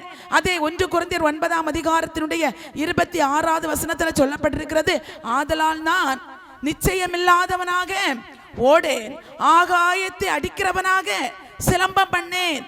நிச்சயம் இல்லாமல் நான் ஓடல, ஆகாயத்தை அடிக்கிறவனாக சிலம்பம் பண்ணல, பெற்றுக்கொள்ள தக்கதாக ஓடணும். இன்னைக்கு சத்தமா வாய் திறந்து சொல்லுங்க, நான் பெற்றுக்கொள்ள தக்கதாக ஓட எனக்கு கிருபை தாங்க ஆண்டவரே. இந்த உபவாச கூட்டத்தில் 4ஆவது நாள்ல ஆவியானவர் பேசுகிற காரியம் பெற்றுக்கொள்ள தக்கதாக ஓடணும். நீங்க ஓடுகிற ஓட்டம், ஓடுகிற பிரயாசங்கள், இந்த பிரயாசங்கள் வீணா பெயரக்கூடாது. வீணாய் ஓடுகிற ஓட்டமா பெயரக்கூடாது. இந்த ராத்திரி வேளையில எவ்வளவு கஷ்டப்பட்டு தேவ சமூகத்தில் உட்கார்ந்து இருக்கிறீங்க பாத்தீங்களா? இது வீணா பெயரக்கூடாது. முழங்கால் படிட்டு ஜெபிக்கிற ஜெபம் வீணா பெயரக்கூடாது. நீங்க ஆராதிக்கிற ஆராதனை வீணான ஓட்டமா பெயரக்கூடாது. பெற்றுக்கொள்ள தக்கதாக ஓடணும். ஒரு நிச்சயத்தோடு ஓடணும். கர்த்தர் நிச்சயம் எனக்கு பரிசை தருவார், நிச்சயமா எனக்கு வைத்திருக்கிற பரிசை நான் பெற்றுக்கொள்வேன் என்கிற ஒரு தைரியத்தோடு தெளிவோடு நாம் ஓட வேண்டும். அல்லேலூயா. கர்த்தர் அதுக்கு நமக்கு உதவி செய்வாராக. ஆனா அநேக நேரங்கள்ல இந்த ஓட்டத்தை தடுக்கிற ஒரு எதிரி யாரு தெரியுமா? சாத்தான். இந்த உலக பிரகாரமாக ஓடுகிற போது யாரு இடையில வந்து குறுக்கே வரமாட்டாங்க. ஏன்னா நேர்த்தியாய் சரியான பாதை இருக்கும், சரியா ஓடி ஜெயிச்சிருவாங்க. ஆனா ஆவிக்குரிய ஓட்டத்துல இந்த ஓட்டத்தை தடுக்கிற ஒரே ஒரு எதிரி யாரு தெரியுமா? அவன் சாத்தான். இந்த ஆவிக்குரிய ஓட்டம் ஓடுகிற பிள்ளைகளுக்கு விரோதமாக அவன் ஏதாவது பிரச்சனைகளை கொடுத்துட்டே இருப்பான். குறிப்பா ஆவிக்குரிய பிள்ளைகளுக்கு விரோதமாக, ஆவிக்குரிய தேவ ஜனங்களுக்கு விரோதமாக இந்த ஓட்டத்தை தடுப்பதற்காக பல பிரச்சனைகளை கொண்டு வந்துருவான். ஆனா அதை அடையாளம் கண்டு ஜெயிக்க நாம் பழகி கொள்ள வேண்டும். அல்லேலூயா. ஒரு தடவை எல்லா குட்டி சாத்தானும் சேர்ந்து ஒரு கூட்டம் போட்டாங்களாம். எல்லா சாத்தானும் சேர்ந்து, தலைமை சாத்தானும் அப்புறம் எல்லா குட்டி சாத்தானும் வந்து உட்கார்ந்துட்டாங்க. அங்கே கான்ஃபரன்ஸ் கூட்டம் பண்ணாங்க. என்ன கூட்டம் நடத்தினாங்கன்னா, இன்னைக்கு பரலோகத்துக்கு எவ்வளவு துதி ஸ்தோத்திர பலி வந்திருக்கு அப்படியெல்லாம் கணக்கெடுத்தாங்களாம். பார்த்தா நிறைய போயிட்டே இருக்கு. அப்போ அந்த தலைமை சாத்தானுக்கு ரொம்ப கோபம் வந்துட்டு, இது என்ன, இது தடுக்கணும்ல, இது இங்கே அங்கே உலகத்தில் உங்களை அனுப்பி வச்சனே, என்ன வேலை பார்த்துட்டு வந்திருக்கிறீங்க அப்படின்னு கேட்டாங்களாம். அப்போ குட்டி சாத்தான் எல்லாம் சொல்லிச்சான், எத்தனை பேருக்கு கதை கேட்கணும்? புரியுதா சொல்றது? புரியுதா? நிறைய பேர் கண்ணு பகல சொன்னது மாதிரி அந்த பீஸ் போன பல்பு மாதிரி இருக்கு. 7 மணிக்கு பல்பு பீஸ் போயிடக்கூடாது. 7 மணிக்கு ஆவிக்குரிய ஓட்டம் ஓடிட்டு இருக்கிறோம். இந்த பீஸ் போன பல்பு யாரு கொண்டு வர தெரியுமா? சாத்தான். ஓட்டத்தை தடுக்கிறதுக்கு, வசனத்தை கேட்காம காதை அடைக்கிறதுக்கு, செவிட்டு விரியன போல இருந்து வந்து உட்கார்ந்து இருந்தாலும், பாம்பாட்டிகள் வினோதமாய் ஊதினாலும் கேட்காத செவிட்டு விரியன போல அப்படி கண்ண பல்பு மாதிரி விட்டு இருக்கக்கூடாது. அல்லேலூயா. அப்ப இந்த குட்டி சாத்தான் எல்லாம் சொல்லிச்சான், நாங்களும் எவ்வளவோ ட்ரை பண்ணணும் ஆனா முடியல அப்படின்னு சொல்லிச்சான். சாத்தான் சொல்லிச்சு, இல்ல இல்ல ஏதாவது ஒரு காரியம் செய்து இதை கொஞ்சம் தடுத்துருங்க அப்படி ஒவ்வொரு ஆலோசனை சொல்லுங்கன்னு சொன்னோன்னே ஒவ்வொரு சாத்தானும் ஒவ்வொரு ஐடியா சொல்லிச்சான். சரி இப்படி பண்ணுனா இந்த ஸ்தோத்திரம் பண்ணாம கொஞ்சம் தடுத்து விட்டுடலாம் அப்படின்னு ஒவ்வொரு காரியமா சொல்லிச்சான். ஒரு சாத்தான் சொல்லிச்சான், நான் போய் இன்னைக்கு எல்லாரும் தூங்க வைக்கிறேன் அப்படின்னு சொல்லிச்சான். அப்ப தலைமை சாத்தான் சொன்னானா, இது பழைய ஆயுதம், இப்ப மேல மக்களை ரொம்ப என்ன பண்ணிட்டாங்க, விழிச்சுட்டாங்க. அந்த பிரசங்கிமார்களும் கொஞ்சம் என்ன பண்ணிடுவாங்க, தூக்கம் விடாம மக்களை எழுப்பி விட்டுருவாங்க. அதனால இதெல்லாம் இப்போ ஒர்க் அவுட் ஆகாது, வேற ஏதாவது பண்ணிடு அப்படின்னு. அப்போ ஒவ்வொரு காரியமா சொன்னோன்னே ஒரு குட்டி சாத்தான் சொல்லிச்சான், நான் போறேன் இப்போ ஏதாவது பண்ணி இன்னைக்கு கொஞ்சம் பார்த்துட்டு வாரேன் அப்படின்னு சொல்லி கிளம்பிச்சான். அதனுடைய ஆயுதம் என்ன தெரியுமா? அது ஒரு நிர்விசாரத்தை கையில் எடுத்துட்டு வந்துட்டு தான். அந்த சாத்தானுடைய அந்த இதுல இருந்து நிர்விசாரம் என்கிற சொல்லுகிற ஒரு ஆயுதத்தை எடுத்துட்டு வந்துட்டான். வந்து அந்த துதி ஸ்தோத்திர பலிகள் போட்டு கொண்டிருந்த அந்த ஜனங்களுக்குள்ள ஒரு நிர்விசாரத்தை கொடுத்துட்டு தான். ஒரு சோர்வு, ஒரு அசதி, ஒரு நிர்விசாரம். இது நான் கேட்காததா, இது அப்புறம் பார்த்துக்கிடலாம், இதை விடைக்கு நான் எவ்வளவோ பார்த்தாச்சு, இது நான் அப்புறம் பார்த்துக்கிடலாம். இப்படி ஒரு நிர்விசாரத்தை அந்த குட்டி சாத்தான் போட்டதுனால அன்னைக்கு பரலோகத்துக்கு துதி ஸ்தோத்திர பலி குறைஞ்சு போயிட்டான். அப்ப நீங்க நிர்விசாரமா இருக்க இருக்க எங்க துதி ஸ்தோத்திர பலி குறையுது, பரலோகத்துக்கு போக வேண்டியது குறையுது. அப்ப நிர்விசாரத்தை கொண்டு வருகிறது யாரு? சாத்தான். உங்க ஓட்டத்தை தடுக்கும்படியாக, உங்களால் வருகிற தேவ மகிமை தடை செய்யும்படியாக சாத்தான் கிரியை செய்ய போராடுவான். இன்னைக்கு ஒரு தீர்மானம் எடுக்கணும். இந்த 4ஆவது நாள் ராத்திரி வேலை ஒரு தீர்மானம் எடுக்கணும். இந்த 21 நாட்கள்ல இந்த ஆராதனை வேளையில ஒரு நாள் கூட நான் சாத்தானுக்கு இடம் கொடுக்கவே மாட்டேன் ஆண்டவரே. இந்த 21 நாள் மட்டுமல்ல, என் மரண பரியந்தம், என் கடைசி மூச்சு பிரிகிறது வரைக்கும் நான் சாத்தானுக்கு இடம் கொடுக்க மாட்டேன். சாத்தானுக்கு கடுகளவு என் வாழ்க்கையில இடம் இருக்காது. நிறைய பேர் பார்த்தா இன்னும் உள்ள இடம் இருக்கிறது மாதிரி இருக்கு. வாய் திறந்து ஒரு சத்தமா ஸ்தோத்திரம் சொல்லி இருக்கலாமே, சத்தமா ஒரு அல்லேலூயா சொல்லி இருக்கலாமே. சாத்தானுக்கு என்னிடத்தில் ஒன்றும் இல்லை, சத்தமா ஆமென் சொல்லலாமே. அல்லேலூயா. கொஞ்சோல இடம் கொடுத்தாலும் அவன் உள்ள வந்துருவான். ஒரு முறை ஒருத்தர் வீடை வித்தாராம். வீடை விற்கிற நேரத்தில் அவர் சொன்னாராம், இது குறைஞ்ச விலைக்கு அந்த வீடை கொடுத்துருக்கிறாரு. அதனால் அந்த இடத்த வீடை இன்னொருத்தங்க வந்து ரொம்ப குறைஞ்ச விலையானதுனால வாங்க ட்ரை பண்ணினாங்க. அந்த வீட்டு ஓனர் சொன்னாராம், ஒரு ரொம்ப குறைஞ்ச விலை, அந்த இடத்துக்கு ரேட் ரொம்ப குறைவாக உங்களுக்கு தாரு, ஆனால் எனக்கு ஒரே ஒரு கண்டிஷன், அந்த ஹாலில் ஒரே ஒரு ஆணி மட்டும் நான் அடிக்க எனக்கு இடம் தந்துடணும்னு சொன்னாங்களாம். இந்த மனுஷன் வாங்குற மனுஷனுக்கு ரொம்ப சந்தோஷம். இவ்வளவோ பல லட்சம், 50 லட்சம் மதிப்பு தக்க இந்த வீடு எனக்கு 10 லட்சத்துக்கு குறைவா இந்த மனுஷன் தாராரு, ரொம்ப சந்தோஷம். வீட்டை விலைக்கு வாங்கினாராம். ஒரே ஒரு ஆணி மட்டும்தான் அந்த இடத்துல அடிச்சு வச்சுட்டாராம். அந்த வீட்டு ஓனர் அடிச்சு வச்சுட்டு போயிட்டாரு. கொஞ்ச நாள் தாண்டிட்டு ஒரு வாரம் கழிச்சு வந்து கதவை தட்டினாரு. தட்டி என்னன்னு கேட்டோன்னே சொன்னாரு, ஆணியை கொஞ்சம் பார்த்துட்டு போக வந்தேன். ஆணி மட்டும்தான், சுவரில் அடிக்கிற ஒரு ஆணி மட்டும்தான் அடிச்சு வச்சிருக்கு. அது அவர் வந்தாராம், கொஞ்ச நேரம் அந்த ஆணியை பார்த்தாராம், சிரிச்சாராம், போயிட்டாராம். அதுக்கப்புறம் ஒரு வாரம் கழிச்சு மறுபடியும் அந்த ஓனர் வந்தாரு ராத்திரி. இவர் சாப்பிட்டுட்டு அப்பதான் தூங்க போறாரு. அப்ப அவர் வந்து சொன்னாரா, வந்துட்டு, என்னையா இந்த ராத்திரி வேளை இப்ப வந்திருக்கிறீரே? என் ஆணியை பார்க்க வந்தேன். ஆணி இருக்கு, ஆணி எனக்கு சொந்தமானது உள்ள இருக்கு. உள்ள வந்தாரா, ஒரு பைய உள்ள தொங்க போட்டாரா, போயிட்டாரு. இவர் மறுபடியும் கதவை பூட்டினாரு, தூங்கினாரு. மறுபடியும் ஒரு வாரம் தாண்டிட்டு அதுக்கப்புறம் அவர் வந்தார். வந்துட்டு அந்த அந்த பையை எடுத்துட்டு இன்னொரு கொடையை தொங்க விட்டுட்டு போனார். இப்படி சில நாட்கள் வந்து அதுக்கப்புறம் ஒரு நாள் வந்தார். வந்து ஒரு பையை அப்படி தொங்க விட்டுட்டு போனார். இவர் போனதுதான் தாமதம். அந்த வீட்டில் உட்கார முடியல. நாற்றம்னா பொறுக்க முடியாத நாற்றம். இவர் சொல்றாரு, இவர் இந்த வீட்டை விலைக்கு வாங்கினவர் சொல்றாரு, ஐயா எங்களால் நாத்தத்தை பொறுக்க முடியல, கொஞ்சம் அந்த பைய வெளியே எடுத்துட்டு போங்களேன்னு சொன்னோன்னு அவர் சொன்னாரு, ஏன் ஆணியில தொங்க விட்டுருக்கிறேன், அந்த ஆணி எனக்கு சொந்தம், வீடு முழுவதும் உனக்கு சொந்தம், அந்த ஆணி மட்டும் எனக்கு சொந்தம், அந்த ஆணியில மட்டும்தான் இதை தொங்க விட்டுருக்கிறேன், இந்த நாத்தத்தை நீ பொறுத்துதான் ஆகணும், வேற வழியே கிடையாது. இவருக்கு பொறுக்க முடியல. ஒரு நாள் ஆயிட்டு, 2 நாள் ஆயிட்டு, 3 நாள் ஆயிட்டு. வீட்டுக்குள்ள தூங்க முடியாது, சமைக்க முடியாது, சாப்பிட முடியாது, தூங்க முடியாது, எதுவுமே வீட்டுக்குள்ள பண்ண முடியாது. அவ்வளவு நாத்தம், தூக்கி போட முடியாது. அந்த மனுஷன் வெளியே உட்கார்ந்து இருக்கிறாரு. அந்த மனுஷன் வெளியே உட்கார்ந்துட்டு சொல்றாரு, தொட முடியாது என் ஆணிய. இருக்குது ஒரு ஆணி. இதே மாதிரி அநேக நேரங்களில் சாத்தான் ஒரு ஆணியை மட்டும் தொங்க விட்டுருவான். நாம எல்லா ஆண்டவருக்கு கொடுத்துருவோம். நான் முழுசும் ஆண்டவருடைய பிள்ளைன்னு ஒப்பு கொடுத்துருவோம். ஆனா ஒரே ஒரு ஆணி மட்டும் உள்ள இருக்கும். ஒரு ஆணி தானே, ஒரே ஒரு ஆணி தானே அடிக்க இடம் கொடுத்தேன். ஆனா நடந்தது என்ன தெரியுமா? இருக்க இடம் முடியாம அந்த 10 லட்சம் ரூபாயும் வேஸ்ட் ஆகி அந்த வீடை வாங்கினவர் அந்த வீட்டை விட்டே ஓடி போயிட்டாரு. இதுதான் சாத்தானின் தந்திரம். இதுதான் சாத்தானுடைய தந்திரம். தேவஜனம் ரொம்ப விளங்கி கொள்ளணும். ரொம்ப ஞானமா தேவ பிள்ளைகள் இருக்கணும். கொஞ்சோல சாத்தானுக்கு இடம் கொடுத்துட்டோம்னா வாழ்க்கையை நாரி கெட்டு போக பண்ணிரும். பிரசங்கி 10ஆம் அதிகாரம் 1 வசனம் சொல்லுகிறது, செத்த ஈக்கள் பரிமள தைலக்காரனுடைய தைலத்தை கெட்டு நாரி போக பண்ணும். ஒரே ஒரு செத்த ஈ தான், ஒரே ஒரு செத்த ஈனுடைய கிரியை தான் பரிமள தைலத்தை கெட்டு நாரி போக பண்ணிரும். தேவ ஜனங்கள் ரொம்ப ஜாக்கிரதையாக இருக்கணும். ஆவிக்குரிய ஓட்டம் ஓடிட்டு இருக்கிறோம். கொஞ்சம் கூட பிசாசுக்கு இடம் கொடுக்க கூடாது. நீங்கள் பிசாசுக்கு இடம் கொடாமல் இருங்கள். பிசாசுக்கு எதிர்த்து நில்லுங்கள், அப்பொழுது அவன் உங்களை விட்டு ஓடி போவான். நீங்க ஓட்டப்பந்தே ஓடிட்டு இருக்கிறீங்க, பிசாசு தடையை கொண்டு வந்துருவான். எதிர்த்து நில்லுங்க, அவன் ஓடி போயிருவான். உங்க ஓட்டத்தை நீங்க தொடர ஆரம்பிக்கலாம். அல்லேலூயா, அல்லேலூயா. அவருக்கு எதிர்த்து நிற்காத பட்சத்தில் உங்க ட்ராக்ல நீங்க ஓட முடியாது. ஆவிக்குரிய ஓட்டம் ஓடுகிறோம், பெற்றுக்கொள்ள தக்கதாக ஓடணும். நமக்கு தேவன் நியமித்து வைத்திருக்கிற ஜீவ கிரீடத்தை பெற்றுக்கொள்ள தக்கதாக ஓடணும். இந்த உலக பிரகாரமான ஓட்டப்பந்தயம் ஓடுகிறவங்க எல்லாரும் பரிசை பெற்றுக்கொள்ளுகிறாங்க.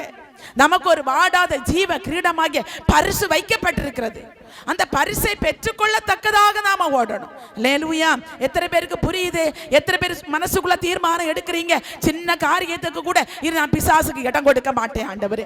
சின்ன கோபம், சின்ன வைராக்கியம், சின்ன பகை, சின்ன சின்ன கசப்பு, சின்ன சின்ன காரியங்கள் மனசுக்குள்ள இருக்க இருக்க பிசாசுடைய ஆதிக்கம் அதிகமாக ஆரம்பிக்கும்.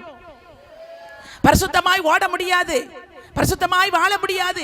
ஆராதனைக்குள்ள வருகிற நேரம் அவன் வெளியே வெயிட் பண்ணிட்டு இருப்பான், நம்ம ஆளு வரட்டும், உள்ள போன நம்ம ஆளு வெளியே வரட்டும் அப்படின்னு வெயிட் பண்ணிட்டு இருப்பான். அப்புறம் பாஸ்டர் சொன்னது மாதிரி விட்டு போன பிசாசு மறுபடியும் வந்தா 7 மடங்கு மாறிடும். தன்னிலும் பொல்லாத 7 ஆவிகளை கூட்டிட்டு வந்துடும்.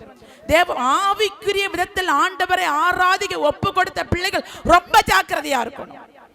கொஞ்சம் கூட பிசாசுக்கு இடம் கொடுக்க கூடாது, கொஞ்சம் கூட அசுத்தத்துக்கு இடம் கொடுக்க கூடாது.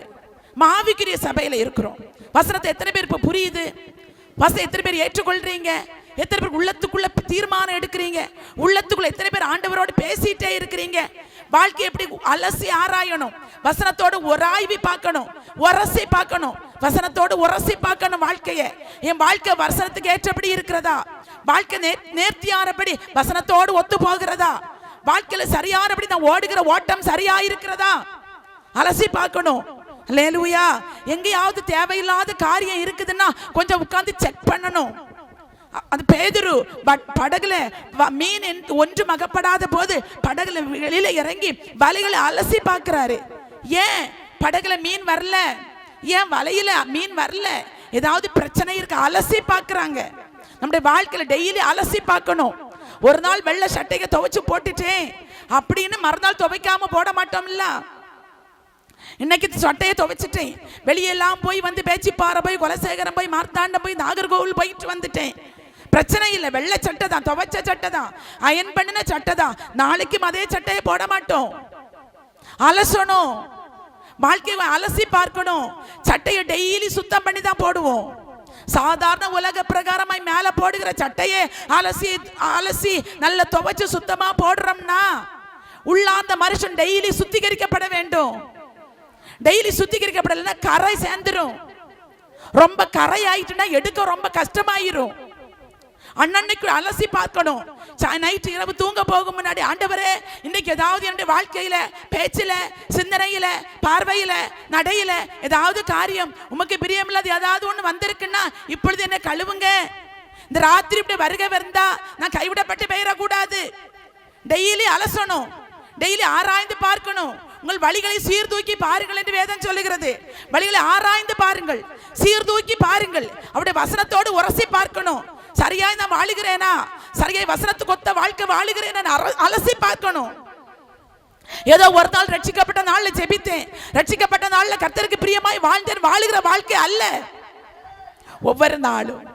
ஒவ்வொரு நாளும் புதிதாய் பிறந்த குழந்தைகளை போல திருவசனமாகிய களங்கம் இல்லாத ஞான பாலின் மேல் வாஞ்சையா இருக்கணும்.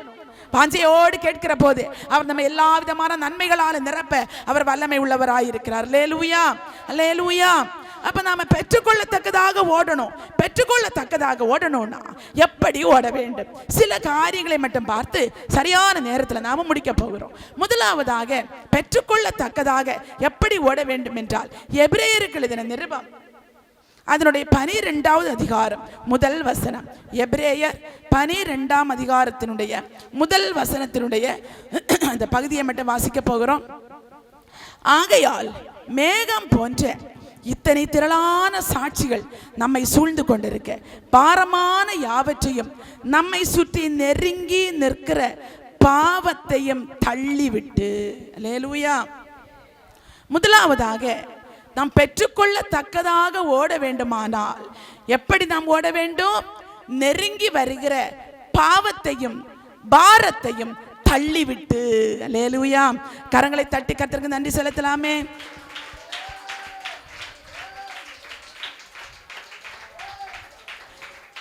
நாம் ஒரு விஷயத்தை அன்பா சொல்றேன், எப்ப நம்ம கை தட்டுகிறதோ கர்த்தரை மகிமைப்படுத்த இருக்கிறதா தட்டணுமே தவிர மற்றவங்க தூக்கம் எழுப்புறதாக தட்டக்கூடாது. நாட்கள் ஆவிக்குரிய சபையில அநேக ஊழியக்காரங்க எதுக்கு கை தட்டுங்க கை தட்டுங்கன்னு சொல்லுவாங்க தெரியுமா? தூங்காம இருக்கிறதுக்கு. நம்ம வந்திருக்கிறது கொஞ்ச நேரம் தேவ சமூகத்தில் வந்திருக்கிறோம். அல்லேலூயா. நெருங்கி வருகிற பாவத்தையும் பாரத்தையும் உதறி தள்ளிவிட்டு நாம் ஓட அழைக்கப்பட்டிருக்கிறோம். அல்லேலூயா. அல்லேலூயா.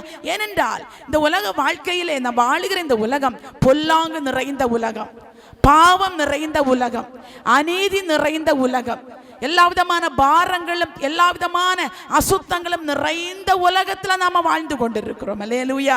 ஆகவே நம்முடைய வாழ்க்கை ஓட்டத்திலே, இந்த ஆவிக்குரிய ஓட்டத்திலே நம்மை தெரியாமலேயே பாவம் நெருங்கி வரும்.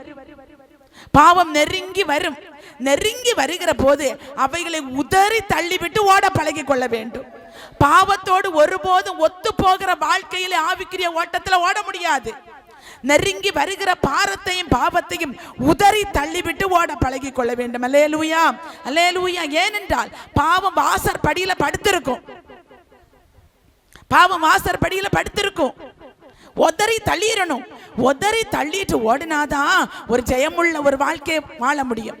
சாத்தான் சில காரியங்களை, சில கவர்ச்சிகளை, சில இச்சைகளை, சில போராட்டங்களை ஓடுகிற ஓட்டத்துல முன்னாடி போகிற வழியில இலவசமா போட்டு விட்டுருவான். அதை பார்த்துட்டோம்னா வாழ்க்கையில தடுமாற்றம் வந்துடும். நெருங்கி வருகிற பாவம், நெருங்கி வருகிற பாரத்தை உதறி தள்ளிடணும். வாலிப பிள்ளைகளா இருக்கலாம், அன்பு தாய்மார்களா இருக்கலாம், அன்பு சகோதர சகோதரிகளா இருக்கலாம். வாழ்க்கையிலே பாவம் செய்கிறது என்று சாத்தானுடைய ஒரு பெரிய தந்திரம். பாவத்துக்குள்ள எப்பேற்பட்டவர்களை பாவத்துக்குள் தள்ளி விடுகிற ஒரு பெரிய கொடிய காலத்துக்குள்ள வைக்கப்பட்டிருக்கிறோம். கடைசி காலம் விசுவாசத்தை காண்பாரோ என்று தேவன் கேட்கிற ஒரு காலத்துக்குள்ள இருக்கிறது. ஆகவே நெருங்கி வருகிற பாவத்தை உதறி தள்ளிடணும். அகஸ்டின் என்கிற ஒரு புனித அகஸ்டின் என்கிற ஒரு தேவனுடைய மனுஷன் பயங்கரமான பாவத்துக்குள் அகப்பட்டு, அவர் செய்யாத பாவம் கிடையாது, பயங்கரமான குடிவரிகளுக்குள்ளே அகப்பட்ட மனுஷன், பயங்கரமான தேவனுக்கு பிரியமில்லாத அத்தனை காரியங்களையும் செய்த ஒரு நபர் தான் அகஸ்டின். அவங்க அம்மா போய் அந்த பாஸ்டர்ட்ட சொன்னாங்களா, என் பையன் மனம் திரும்பணும்னு என் பையனுக்காக ஜபம் பண்ணுங்கன்னு கேட்ட உடனே அந்த ஃபாதர் சொன்னாரா, உன் பையன் மனம் திரும்புகிறதை பார்க்கலாம், உன் பையனுக்கு செத்து போகிறதுக்காக நீ ஜபம் பண்ணுன்னு சொன்னாரா. அந்த அளவுக்கு பாவத்துக்குள்ளே அக்கிரமத்துக்குள்ளே நிறைந்து மூழ்கி போய் கிடந்த வாலிபனுடைய பேர் தான் அகஸ்டின். ஆனா அந்த அகஸ்டினை ஆண்டவர் ரட்சித்தார். ஒரு புனித அகஸ்டினாக மாற்றினார். ஒரு வல்லமையான ஒரு ஊழியக்காரனாக மாற்றினார். அவர் ட்ரெயின்ல ஏறிட்டாருன்னா அங்க இருக்கிற ஜனங்கள் எல்லாரும் பாவ உணர்வடைந்து அழ ஆரம்பிச்சிருவாங்களாம். அவர் பஸ்ல பிரயாணம் பண்ண பஸ்ல ஏறிட்டாங்கன்னா பஸ்ல இருக்கிற எல்லாரும் ஏசப்பா என்ன மன்னிங்கன்னு சொல்லி அப்படி பாவ உணர்வடைந்து அழ ஆரம்பிச்சிருவாங்களாம். யாராவது பிசாசு பிடிச்சவங்க இருந்தாங்கன்னா இவர் பஸ்ல ஏறிட்டாங்கன்னா பிசாசு பிடிச்ச ஆட ஆரம்பிச்சிருவாங்களாம். அவ்வளவு தூரமாய் கர்த்தருக்காய் பரிசுத்தமாய் வாழ தன்னை ஒப்பு கொடுத்த அகஸ்டின் ஒரு நாள் ரயில்வே ஸ்டேஷன்ல தன்னோட ட்ரெயினுக்காக காத்து கொண்டிருந்த போது திடீர்னு ஒரு சத்தம் கேட்டது. ஹாய் அகஸ்டின் ஒரு சத்தம் கேட்டது. இது ரொம்ப பரிச்சயமான குரலா இருக்கிறதே என்று திரும்பி பார்த்தால் அங்கே இதற்கு முன்னாடி தன்னோடு பாவத்துக்கு பழகி கொண்ட தயானா என்கிற பெண் அங்கே நின்று கொண்டிருந்தாள். அவள் கூப்பிட்டாள், ஹாய் அகஸ்டின், என்ன தெரியலையா அப்படின்னு கூப்பிட்டா. இவர் அவளை பார்த்துட்டு அப்புறம் திரும்பி பார்க்கவே இல்லை. தனக்காக ஜீவன் அந்த தெய்வத்தை மட்டும் தியானித்து கொண்டே இருந்தாராம். அந்த டயானா மறுபடி திரும்ப திரும்ப கூப்பிட்டாள், ஹாய் அகஸ்டின், நான் ஒன்னதான் கூப்பிடுறேன், என்ன தெரியலையா உனக்கு என்று அவருடைய அகஸ்டினுடைய அருகாமையில் வந்து நின்று கேட்டாலாம். அகஸ்டின், என்ன தெரியலையா, என்ன உனக்கு தெரியலையா அப்படின்னு அவருக்கு முன்னாடி வந்து நின்று கேட்டாலாம். அகஸ்டின் சாந்தத்தோடு அந்த டயானாவின் முகத்தை பார்த்து கொண்டு சொன்னாராம், நீ டயானா தான், நான் இப்பொழுது அகஸ்டினாக இல்லை. நீ தேடுகிற அகஸ்டின் நான் இல்லை. நீ தேடுகிற அகஸ்டின் செத்து போய் பல மாதங்கள் ஆகிவிட்டது. நீ இப்பொழுது தேடுகிற அகஸ்டின் நான் இல்லை, இது இயேசுவுக்கு ஒப்பு கொடுக்கப்பட்ட அகஸ்டின். நீ தேடுகிற அகஸ்டின் செத்து போய் பல மாதங்கள் ஆகிவிட்டது என்று உரத்த குரலோடு 2 கரங்களை வானத்துக்கு நேராக ஏறெடுத்தவராக அந்த பழகின பெண்மணியோடு அந்த அகஸ்டின் சத்தமாய் சொன்னாராம். உதற வேண்டிய பாவத்தையும் உதற வேண்டிய பாரத்தையும் உதறி தள்ள தேவ ஜனங்கள் பழகி கொள்ள வேண்டும். அல்லேலூயா. சிம்சோனால உதற முடியல. தெலீலாளுடைய மடியில் படுத்த சிம்சோனால பாவத்தை உதறி தள்ள முடியல. விருத்த சேதனம் உள்ள இந்த சிம்சோன், நியாய பிரமாணத்தின்படி பிறக்கப்பட்ட ஒரு சிம்சோன், கர்த்தருடைய தரிசனத்தின்படி நசரேய விரதம் கொண்டு பிறக்கப்பட்ட சிம்சோன், வாக்கு தத்தத்தின்படி பிறந்த சிம்சோன். ஆனா ஜெயிக்க முடியல. காரணம், உதற வேண்டிய நேரத்துல உதறல. தேவ ஜனங்கள் ரொம்ப கவனமா இருக்கணும். எப்ப உதறணுமோ அப்ப உதறிடணும் பாவத்தை. அப்புறம் பார்த்து கொள்ளலாம். இன்னைக்கு ஒரு நாள் தானே, இன்னைக்கு கொஞ்ச நேரம் தானே சினிமா பார்த்தேன், இன்னைக்கு கொஞ்ச நேரம் தானே தேவனுக்கு பிரியமில்லாத பாட்டை கேட்டேன், இன்னைக்கு கொஞ்ச நேரம் தானே பாவிகள்ட்ட போய் உட்கார்ந்து இருந்தேன், இன்னைக்கு கொஞ்ச நேரம் தானே துன்மார்க்கோட ஆலோசனை நடந்த அல்ல. உதற வேண்டிய நேரத்துல உதறிடணும். உதறலைன்னா அடுக்க ஆரம்பிக்கும், பெருக ஆரம்பிக்கும். அப்புறம் சீக்கிரமா உதற முடியாது. செடியா இருந்தா பிடுங்க ஈஸி, மரமா இருந்தா பிடுங்க கஷ்டம். எத்தனை பேருக்கு புரியுது? சத்தமா ஒரு அல்லேலூயா சொல்லலாம். செடியா இருந்தா சீக்கிரம் பிடுங்கி தூர போட்டுடலாம். மரமா இருந்தா கொஞ்சம் பக்கத்துல எல்லாருக்கும் தெரியும் பிடுங்குற நேரம். சின்ன சின்ன காரியங்கள் வருகிற போதே உதறிடணும். சின்ன சின்ன காரியங்கள் வாழ்க்கையை தாக்க ஆரம்பிக்கிற போதே உதற ஆரம்பிச்சிடணும். அப்போஸ்தலர் 28ஆம் அதிகாரத்துல அந்த அப்போஸ்தலனாகிய பவுலினுடைய கைகளிலே ஒரு விரியன் பாம்பு அனலுரைத்து கவி கொண்டது. கொஞ்சம் விறகுகளை வாரி அந்த அனல் உண்டாவதற்காக விறகுகளை போட நேரத்துல அந்த விரியன் பாம்பு கையில கவி கொண்டது. அவரை நினைச்சிருக்கலாம், ஒரு விரியன் பாம்பு தானே, ஒண்ணு தானே, விரல்ல மட்டும் தானே கடிச்சிட்டு கழுத்தை கடிக்கலையேன்னு நினைக்கல, விரல்ல கடிக்க இடம் கொடுக்கல. நம்ம அநேக நேரங்கள்ல விரலு தானேன்னு விட்டுருவோம், கழுத்தை பிடிச்சிரும். உதற வேண்டியதை அந்த அப்போஸ்தலனாகிய பவுல் அதை அந்த தீயில உதறி போட்டார், ஒரு சேதமும் அடையாதிருந்தான். அல்லேலூயா, அல்லேலூயா. உதறி போட்டபடியினாலதான் அந்த புபிலியினுடைய அந்த கிராமத்திலே அந்த தீவிலே ஒரு பெரிய மாற்றத்தை ஆண்டவர் கட்டளையிட்டார். நாம் அநேக நேரங்கள்ல சில காரியங்களை உதறாததுனாலதான் இன்னும் வாழ்க்கையில மாற்றத்தை பெற்றுக்கொள்ள முடியல. இன்னைக்கு ஒரு மாற்றம் வேணும். இந்த உபவாச ஆராதனையில இந்த 4வது நாளில ஒரு மாற்றம் வேணும். எத்தனை பேர் ஆசைப்படுறீங்க? இன்னைக்கு வாழ்க்கையில ஒரு மாற்றம் வேணும் ஆண்டவரே. எல்லா நாளும் வாழுகிறது போல அல்ல, எல்லா நாளும் ஓடுகிறது போல அல்ல, எல்லா நாளும் ஜெபிக்கிறது போல அல்ல. இன்னைக்கு என் வாழ்க்கையில ஒரு மாற்றம் வேணும். உதற வேண்டியதை உதறணும். அல்லேலூயா. ஆதாமும் ஏவாளும் உதறாம போயிட்டாங்க. ஏவாளை பார்த்து தந்திரமாய் சாத்தான் வஞ்சிக்க வந்துட்டான், சர்ப்ப வடிவுல வந்துட்டான், அந்த பழத்தை காட்டிட்டான், கண்கள் இச்சையை காட்டிட்டான், ஏமாந்துட்டாங்க. ஏவாள் உதற முடியாம போயிட்டு தோட்டத்தை விட்டு வெளியேற்றப்பட்ட அவலநிலை வந்து விட்டது. ஆவிக்குரிய ஓட்டம் ஓடிட்டு இருக்கிறோம். என்ன ஓட்டம் ஓடிட்டு இருக்கிறோம்? ஆவிக்குரிய ஓட்டம் ஓடுகிறோம். பெற்றுக்கொள்ள தக்கதாக ஓடுங்கள்.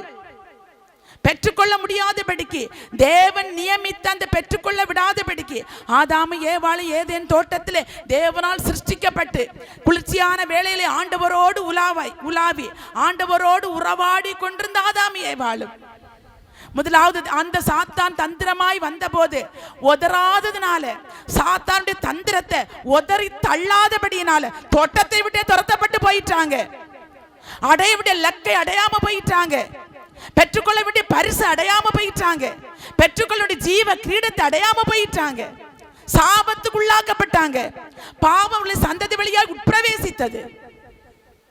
அன்பு பெற்றோரே, அன்பு தாயே, அன்பு தகப்பனே, நீங்கள் செய்கிற சில காரியங்கள், சிறிய சிறிய பாவங்கள் சந்ததிகளுக்கு சாபத்தை கொண்டு வருமே. சில காரியங்கள், சில பாவங்கள், சில தேவனுக்கு பிரியமில்லாத காரியங்கள் சந்ததிகளுக்கு சாபத்தை கொண்டு வரும். பார்த்தீங்களா? ஆகவே தேவ ஜனங்கள், ஆவிக்குரிய ஓட்டத்திலே ஓடுகிற தேவ ஜனங்கள் உதற வேண்டிய காரியங்களை சரியாய் உதறி தள்ளிடணும். தேவையில்லாத பேச்சு பேசக்கூடாது, தேவையில்லாத காரியங்களை பார்க்க கூடாது, தேவையில்லாத நபர்களோடு உடன்படிக்கை பண்ணக்கூடாது, தேவையில்லாத நபர்களோடு உட்கார்ந்து கடவரத்தில் பேசிட்டு இருக்க கூடாது.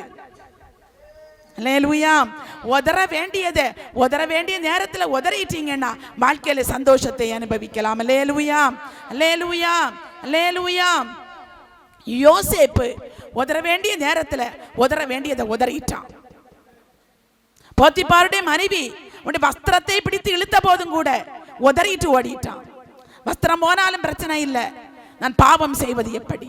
இத்தனை பெரிய இந்த மகிமையின் தெய்வத்துக்கு பயந்திருக்கிற நான் இவ்வளவு அவருக்கு விரோதமாக இவ்வளவு பெரிய பொல்லாப்பு செய்வது எப்படி?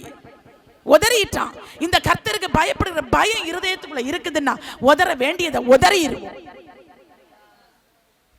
அநேகருடைய வாழ்க்கையில நாளை செய்தியை கேட்கிறது நிர்விசாரம், ஒரு சோர்வு, ஒரு அசதி. எப்படி ஓட முடியும்? உதற வேண்டியதை உதறாம எப்படி பரலோகம் போய் சேர முடியும்? எப்படி ஆவிக்குரிய ஓட்டத்துல ஓடி ஜெயிக்க முடியும்? ஓடி ஜெயிக்கலன்னா இந்த உலகத்திலையும் கஷ்டப்பட்டு நரகத்துக்கும் போனா நம்மை போல பரிதபிக்கப்படத்தக்கவர்கள் ஒருவரும் கிடையாது. பரலோக ராஜ்யத்துக்கு போய் சேரணும். ஓடுகிற ஓட்டம் சரியா ஓடணும், தெளிவா ஓடணும், தெளிந்த புத்தியோடு ஓடுகிறவர்களாக இருக்கணும். அல்லேலூயா. பாவம் பாரத்தை எல்லாம் உதறி தள்ளிவிட்டு ஓடணும். உதறலைன்னா அதை அப்படி பிடிச்சு வச்சிருக்கோம். அவருடைய வருகை வருகிற போது அந்த தேவனுக்கு பிரியமில்லாத காரியம், மண்ணுக்குரிய காரியங்கள், இந்த மண்ணான ஆசைக்குரிய காரியங்கள் சரீரத்தில் இருக்குதுன்னா இது விடாது, கீழே பிடிச்சு இழுத்துரும். அல்லேலூயா. அப்ப உதறி தள்ளிட்டு ஓடிரணும். அல்லேலூயா, அல்லேலூயா, அல்லேலூயா. பாரம்பவம் தள்ளி லெக்கை நோக்கி நேராய் ஓடு, தேவன் நியமித்த ஓட்டம். பாரம்பவம் தள்ளி லெக்கை நோக்கி நேராய் ஓடு, தேவன் நியமித்த ஓட்டம். ஆவினோட காரியத்தை உணர்த்துகிறாரு. எல்லாரும் ஒரு நிமிஷம் கண்களை மூடுங்க. கண்களை மூடி இந்த கேட்ட இந்த முதல் வார்த்தையிலே எதெல்லாம் உதற வேண்டியது இருக்குதோ இப்ப உதறிடணும். வீட்டில் போய் உதறலான்னு நினைக்க கூடாது. எல்லாரும் பைபிளை கீழே வைச்சிருங்க, கண்களை மூடுங்க. ஆண்டவரே எனக்கு உதவி செய்யுங்க. எல்லாரும் கண்களை மூடி உள்ளத்தின் ஆழத்திலிருந்து எதெல்லாம் உதறணுமோ உங்களுக்கு தெரியும். எதெல்லாம் உதற முடியாம இருக்குதோ, இதுவரைக்கும் கூட என்னென்ன காரியங்கள் ஒட்டி கொண்டிருக்கிறதோ இப்ப உதறணும். உதறலைன்னா ஆவிக்குரிய ஓட்டம் ஓடி ஜெயிக்க முடியாது. வாய் திறந்து கேளுங்க. ஆண்டவரே, நான் தேவனுடைய சமூகத்திலே அற்புதத்தை பெற்றுக்கொள்ள விடாதபடிக்கு, நான் ஓடி ஜெயிக்க முடியாதபடிக்கு என்னை பின்னோக்கி இழுக்கிற, என்னை தடுக்கிற, என் வாழ்க்கையில தடைகளை கொண்டு வருகிற, ஓட்டத்தை தடுக்க பார்க்கிற பாவத்தின் பாரத்தின் கிரியைகள் இயேசு கிறிஸ்துவின் நாமத்தினால என்னை விட்டு வெளியேறுவதாக. இப்பொழுதே பாவத்தை கொண்டு வருகிற, அந்த பாரத்தை கொண்டு வருகிற கிரியைகள் உதறப்படுவதாக இயேசு கிறிஸ்துவின் நாமத்தினால. எல்லாரும் வாய்களை திறந்து ஒரு நிமிஷம் கரங்களை தட்டி ஜெபிங்க பார்க்கலாம். கரங்களை தட்டி கேளுங்க. ஏசப்பா, ஏசப்பா, இன்னைக்கு ஒரு விடுதலை வேணும். ரிபாலா பௌஷியாங்க போ ரிஷாந்தானா கபா நீமானாபா லீகாலாபா ரிபாலா பௌஷியாங்க போ ரிஷாகானபா நீமானாபா. இன்னைக்கு ஒரு விடுதலை உண்டாகட்டும். பாவத்தின் பாரங்கள் உதறி தள்ளப்படுவதாக, விட வேண்டிய காரியங்கள் விடப்படுவதாக. ஓட்டத்தை தடை செய்கிற, ஆவிக்குரிய ஓட்டத்தை தடை செய்கிற, தேவ ஜனங்களை தடை செய்கிற இந்த சத்ருவின் திட்டங்கள் உடைவதாக. உதற வேண்டிய உதறட்டும், உதறட்டும், உதறப்படுவதாக. கட்டு உடையட்டும், கட்டு உடையட்டும். உணர்வு உண்டாகட்டும், உணர்வு உண்டாகட்டும். பாவ சாப கட்டுகள் உடையட்டும். ரீபாலா பௌஷ்யாக்கப் ரீஷாந்தானாக்கப் நீமானாபா ரீஷாந்தானாக்கப் ரீபாலாபா லீபாலாபா ஷந்தானாக்கபோ தீகாராபா துனாக்கபோ ரபூஜிகபா. பாவம் பாரம் உதறி தள்ளிவிட்டு ஓடுவோம். லக்கை நோக்கி ஓடுவோம். நியமித்த ஓட்டத்தில் ஓடுகிற ஒரு ஓட்டம். பாவத்தை பாரத்தை உதறி தள்ளு, உதறி தள்ளு, உதறி தள்ளு, உதறி தள்ளு. பாரத்தை உதறி தள்ளிரு. பரிசுத்த ஆவியானவரே, நமக்கு நன்றி ஆண்டவரே. நன்றி அப்பா, நன்றி ஆண்டவரே.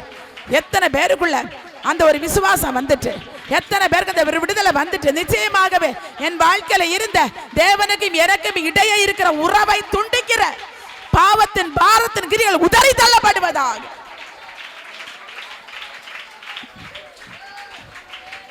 லேலுயா, லேலுயா.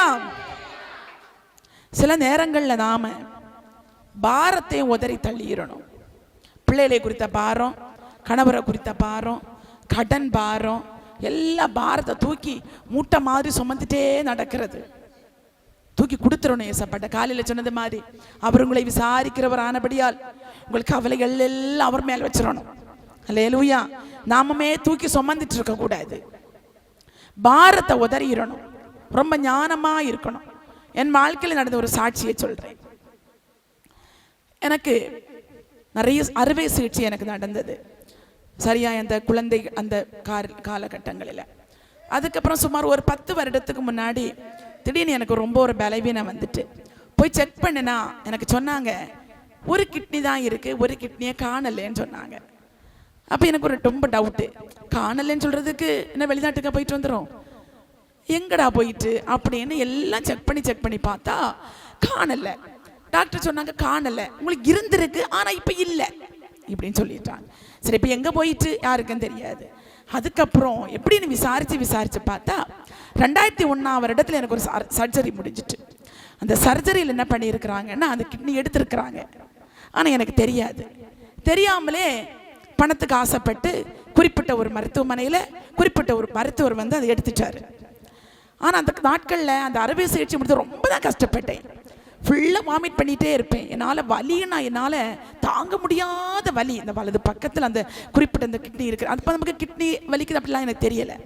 அப்போ மறுபடியும் 15 நாள் கழிச்சு நான் ஹாஸ்பிட்டல் அந்த டைமில் கூட்டிகிட்டு போனாங்க. நல்ல ஞாபகம் அது. நான் போய் டாக்டர்கிட்ட அப்பாவியாக கேட்குறேன், ஏதாவது பஞ்சு ஏதாவது உள்ளே வச்சு தச்சிருப்பீங்க போல இருக்குது, அவ்வளோ எனக்கு வலிக்குது அப்படின்னு சொல்கிறேன். அப்போ அந்த டாக்டர் ஒரு சின்னதாக ஒரு சிரி சிரிச்சிட்டு சொன்னார், ஒன்றும் இல்லைம்மா 3 மாதம் வலிக்கும், அப்புறம் உனக்கு வலிக்காது அப்படின்னு சொன்னார். எனக்கு அந்த டைமில் புரியலை. ஆப்ரேஷன் பண்ணினதுனால இருக்குது அப்படின்னு நினச்சிக்கிட்டேன். அப்புறம் இதெல்லாம் பார்த்தா அந்த மருத்துவமனையில் எனக்கு அந்த கிட்னி எடுத்துட்டாங்க. ரொம்ப பெரிய பிரச்சனை. எனக்கு ரொம்ப ஒரு பாரம், எனக்கு மனசுக்கு திடீர்னு நமக்கு தெரியாமலேயே, சரி ஒருவேளை அவர் வாங்கியிருக்கலாம், இவ்வளோ லட்சம் ரூபாயெல்லாம் வாங்கியிருக்கலாம், ஆனால் நமக்கு தெரியாமலே இப்படி பண்ணிட்டாங்க. வீட்டில் பயங்கர பிரச்சனை. எங்கள் தம்பியெல்லாம் ரொம்ப பிரச்சனை பண்ணி அந்த ஆஸ்பத்திரி அடித்து உடைக்க போகிறேன்னு சொல்லிட்டு கேஸ் கொடுக்க போய் எழும்பிட்டான். போலீஸில் போய் நைட் உட்காந்து பேசுகிறோம், நான் உட்காந்து அழுதுட்டு இருக்கிறேன், இப்படி பண்ணிட்டாங்களே, ரொம்ப வேதனையாக இருந்தது, ஒரு பாரம். வீட்லையும் எல்லாரும் ரொம்ப பயங்கரமாக கொந்தளிச்சுட்டாங்க. எங்கள் அப்பாலாம் ரொம்ப டென்ஷன் ஆகிட்டாங்க. போலீஸில் கேஸ் கொடுக்க போகிறோன்னு கிளம்பிட்டாங்க. அப்போ எனக்கு இவங்க எல்லாம் பயங்கர பிரச்சனை, ஆஸ்பத்திரி அடித்து நொறுக்க போகிறோம், ஆளெல்லாம் ரொம்ப கூட்டிட்டாங்க. இப்படி வந்தோடனே நான் உட்காந்து யோசிக்கிறேன், ஏசப்பா இது எப்படியே நான் சால்வ் பண்ணிடணும், இந்த பிரச்சனை நான் சால்வ் பண்ணிடணும், எனக்கு என்ன பண்ணுன்னு தெரியல. அப்போ தம்பி அப்பாவையும் பார்த்து சொன்னேன், ஒரு நிமிஷம் உட்காருங்க, ஒரு நிமிஷம் உங்கள்கிட்ட தான் பேசுகிறேன், பேசுனதுக்கப்புறம் நீங்கள் அந்த குறிப்பிட்ட மருத்துவமனைக்கு போய் என்ன வேணாலும் பண்ணிடுங்க அப்படின்னு சொன்னாங்க. அப்போ சரி சொல்லு, என்ன விஷயம், இப்போ என்ன செய்யணும், நீ என்ன சொல்றியோ நாங்கள் அப்படி செய்திருவோம், அடிக்கணும்னா அடிச்சிருவோம், டாக்டர் என்ன பண்ணணுமோ பண்ணிடுவோம் அப்படின்னு சொன்னாங்க. என் மேலே ரொம்ப அப்பா பாசமாக இருப்பாங்க. அப்படி சொன்ன உடனே அதுக்கப்புறம் நான் அப்படியே அழுதுட்டு அப்பாவை பார்த்து கையெடுத்துட்டு சொன்னேன், அப்பா எனக்கு இந்த கிட்னியை எடுத்துட்டாங்க டாக்டர். ஒரு பணம் வாங்கியிருக்கலாம், 5 லட்சமோ எவ்வளவு வாங்கினாரோ தெரியல. ஆனால் அந்த கிட்னியை எடுத்து ஒருபோதும் தூர போட்டிருக்க மாட்டாங்க, வேஸ்ட் பாக்ஸில் போட்டிருக்க மாட்டாங்க, குப்பை தொட்டியில் போட்டிருக்க மாட்டாங்க. ஏதோ ஒரு பாதிக்கப்பட்ட ஒரு நபருக்கு வச்சிருப்பாங்க பார்த்தீங்களா. அது ஒருவேளை ஒரு அப்பாவா இருக்கலாம், அது ஒருவேளை ஒரு அம்மாவா இருக்கலாம், அது ஒருவேளை ஒரு கணவனோ மனைவியோ, ஏதோ ஒரு பிள்ளை. என்னால எனக்கு இருக்கிற அந்த ஒரு உறுப்பினால அந்த பிள்ளை அந்த தகப்பன் யாரோ ஒருத்தர் இன்னைக்கு உயிரோடு இருந்திருக்கலாமே அப்பா, அது யாருக்கு தெரியும். அப்படி உங்க பிள்ளைக்கு அப்படி ஒரு பாக்கியம் கிடைச்சுன்னு யோசிச்சு பாருங்கன்னு சொன்னேன், அழுதுட்டே சொன்னேன். அப்புறம் எங்கள் அப்பா என்னை அப்படியே கட்டி பிடிச்சிட்டு அழுதுட்டு சொன்னாங்க, என் தம்பியை பார்த்து சொன்னாங்க, வேண்டாம் மக்களே, அவளே இப்படி சொல்கிறாளே வேண்டான்னு சொல்லிட்டு அன்னைக்கு நைட்டு உட்காந்து ஜெபம் பண்ணி அந்த பிரச்சனை அப்படியே சால்வ் ஆயிட்டு. நான் இதை ஏன் சொன்னேன்னா, அந்த பாரம் அந்த நேரத்தில் அதை உதறி தள்ளுகிற ஞானத்தை ஆண்டவர் தரலைன்னா இன்னைக்கு கேஸ் நடந்துட்டு இருந்திருக்கும். அது ஒரு கிறிஸ்தவ மருத்துவமனை, நானும் ஒரு கிறிஸ்தவள், நான் ஒரு ஊழியக்காருடைய மனைவி. பேப்பர்ல எப்படி வந்திருக்குன்னு தெரியுமா, தோவாலா பாஸ்டருடைய மனைவியுடைய கிட்னி எடுப்பு. இன்ன மருத்துவமனை யாருடைய நாம தூஷிக்கப்படும்?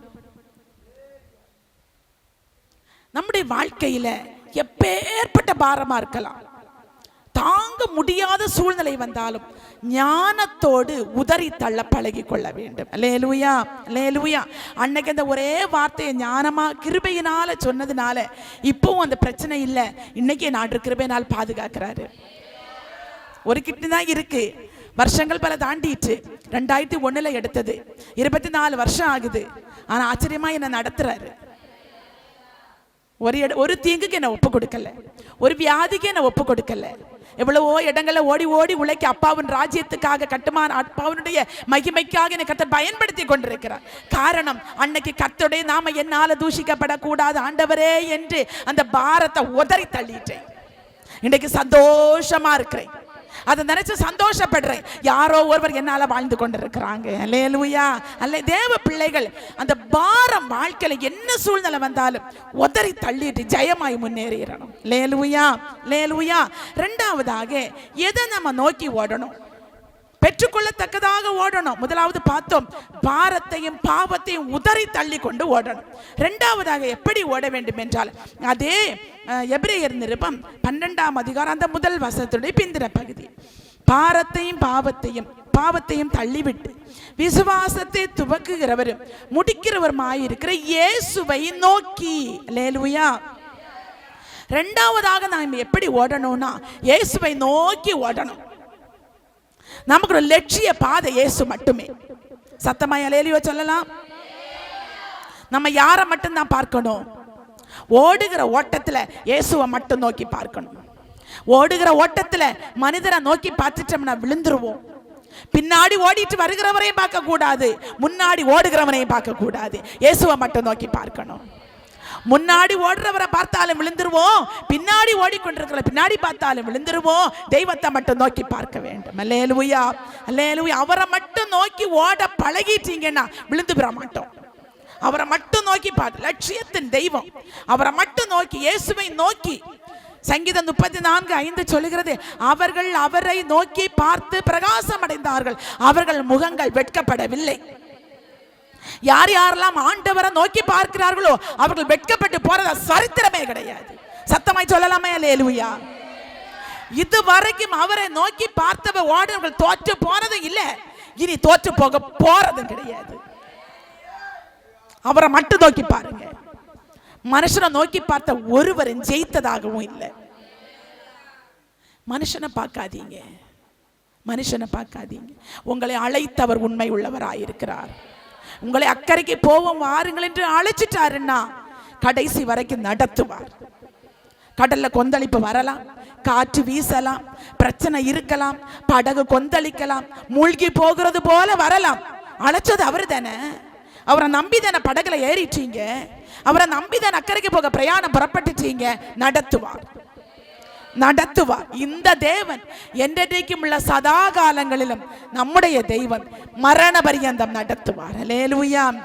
ஒரே ஒரு கண்டிஷன், அவரை மட்டும் பார்க்கணும், அவரை மட்டும் நோக்கி பார்க்க வேண்டும். அவங்க இப்படி ஓடுறாங்களே, இவங்க இப்படி ஓடுறாங்களே, இவங்க இப்படி ஜெபிக்கிறாங்களே, இவங்க இப்படி ஊழியம் செய்கிறாங்களே, இல்ல, அழைத்த அழைப்புல நிச்சயமா ஓடணும். அவரை மட்டும் நோக்கி பார்க்கணும். அல்லேலூயா.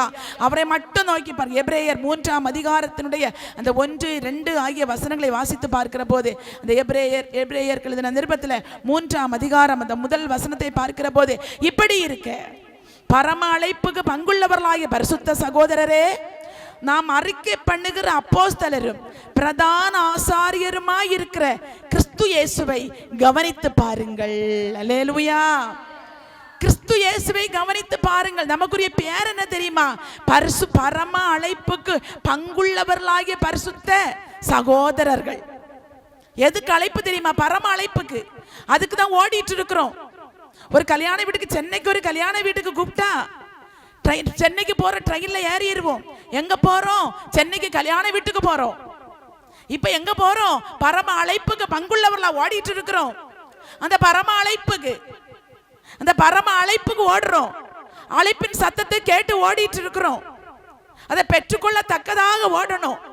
ஒரு கிரீடம் வைக்கப்பட்டிருக்கிறது, ஒரு வாடாத ஜீவ கிரீடம் வைக்கப்பட்டிருக்கிறது. பெற்றுக்கொள்ளத்தக்கதாக ஓடணும். அல்லேலூயா, அல்லேலூயா. இயேசுவை நோக்கிட்டீங்கன்னா, அவரை நோக்கி பார்த்த முகங்கள் வெட்கப்பட்டு போனதே இல்லை. அல்லேலூயா. அவர் எந்த சூழ்நிலை நோக்கி பார்க்க பழகிட்டீங்கன்னா அவர் ஒருபோதும் கைவிடவே மாட்டார். அதே எபிரேயர் 3ஆம் அதிகாரம் அதனுடைய 2வது வசனம் சொல்லுகிறது, மோசே தேவனுடைய வீட்டில் எங்கும் உண்மை உள்ளவனாய் இருந்தது போல இவரும் தம்மை ஏற்படுத்தினவருக்கு உண்மை உள்ளவராய் இருக்கிறார். அவர் எப்படிப்பட்டவராய் இருக்கிறார்? உண்மை உள்ளவராய் இருக்கிறார். அந்த உண்மையுள்ள தெய்வத்தை நோக்கி பார்த்து உண்மையாய் ஓடுகிற போது அந்த ஜீவ கிரீடத்தை பெற்றுக்கொள்ள முடியும். அல்லேலூயா, அல்லேலூயா. லக்கை பார்த்து ஓடணும். யாராவது விழுந்திருக்கிறாங்களா, விழுந்தவங்கள பார்க்காதீங்க. அநேக நேரங்களில் கிறிஸ்தவ வட்டாரத்தில் ஆவிக்குரிய சபையில் இருக்கிற தேவ பிள்ளைகள் செய்கிற ஒரு பெரிய காரியம் என்ன தெரியுமா? அவ ஞானஸ்நானம் எடுத்துட்டா, அவ எப்படி வாழுகிறா பாரு, அவ என்ன செய்யறா பாரு, அவன் அந்த தப்பு பண்றா பாரு, அவன் அந்த தப்பு பண்றான் பாரு, அப்படியே சொல்லி சொல்லி விழுந்து போயிருவாங்க. விழுந்து போனவனுக்கு பார்க்க வேண்டியது கர்த்தர்.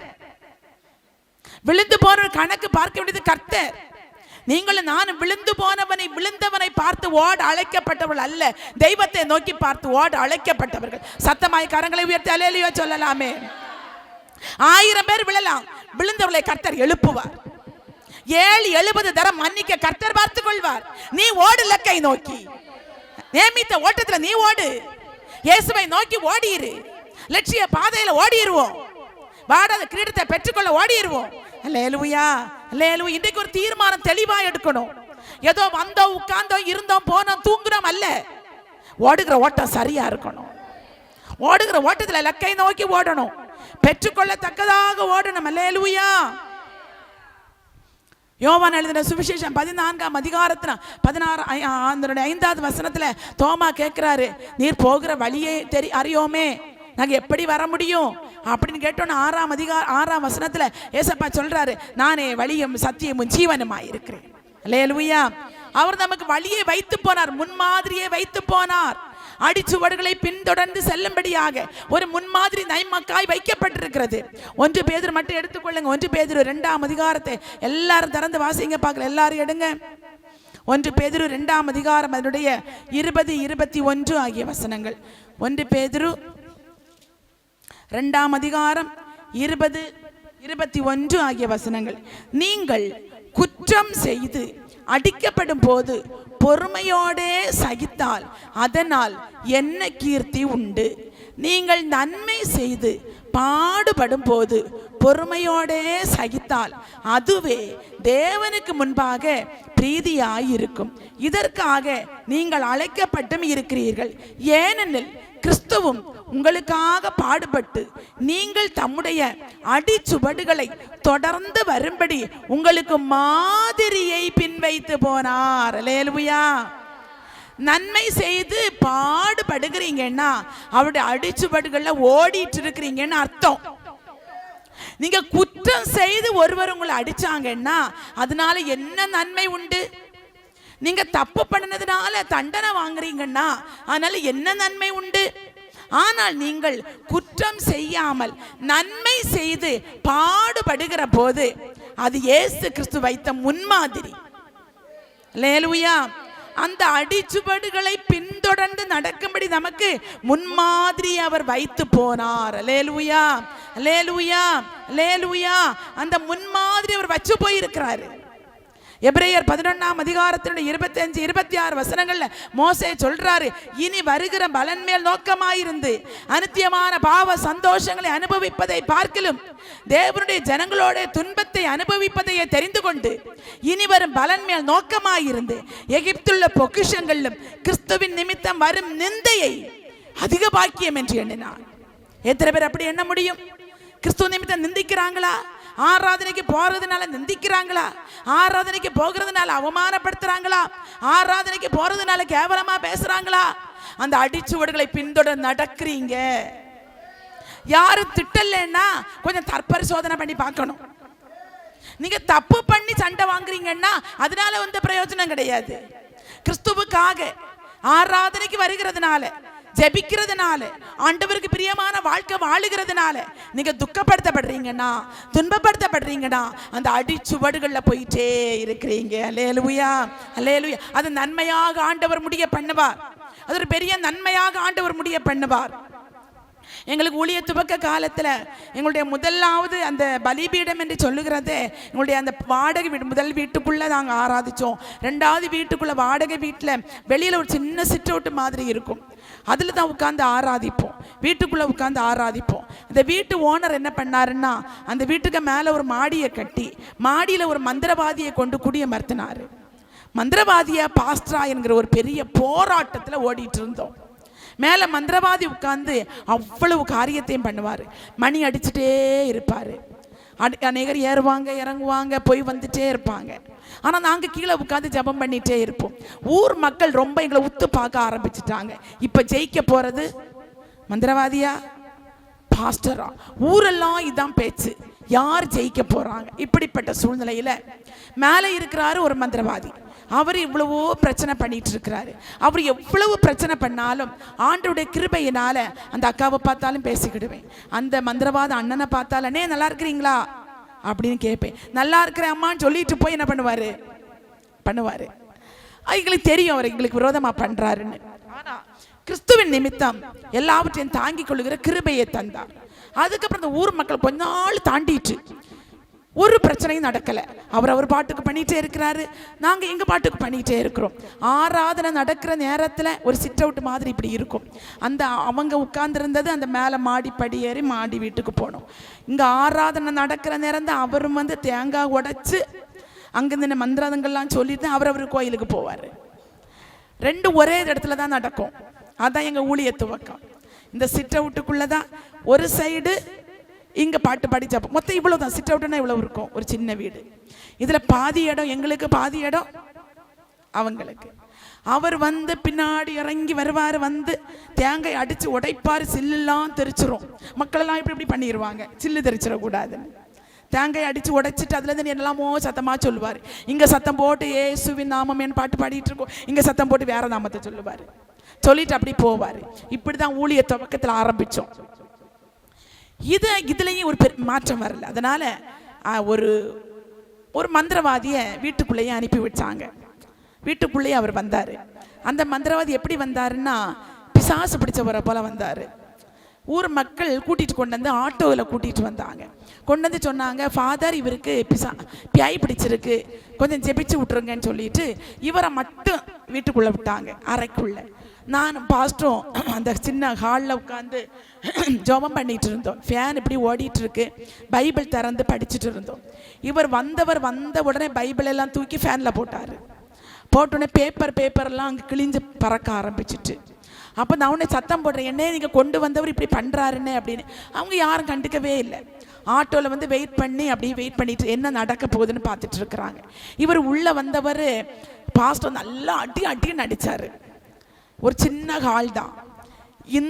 இந்த சுவரில் இந்த தூக்கி போடுறது அந்த சுவரில் போய் விழுவாங்க. பால் ஒரு ஃபுட்பால் அடிக்கிறது போல அடித்தார் அந்த ஆள்.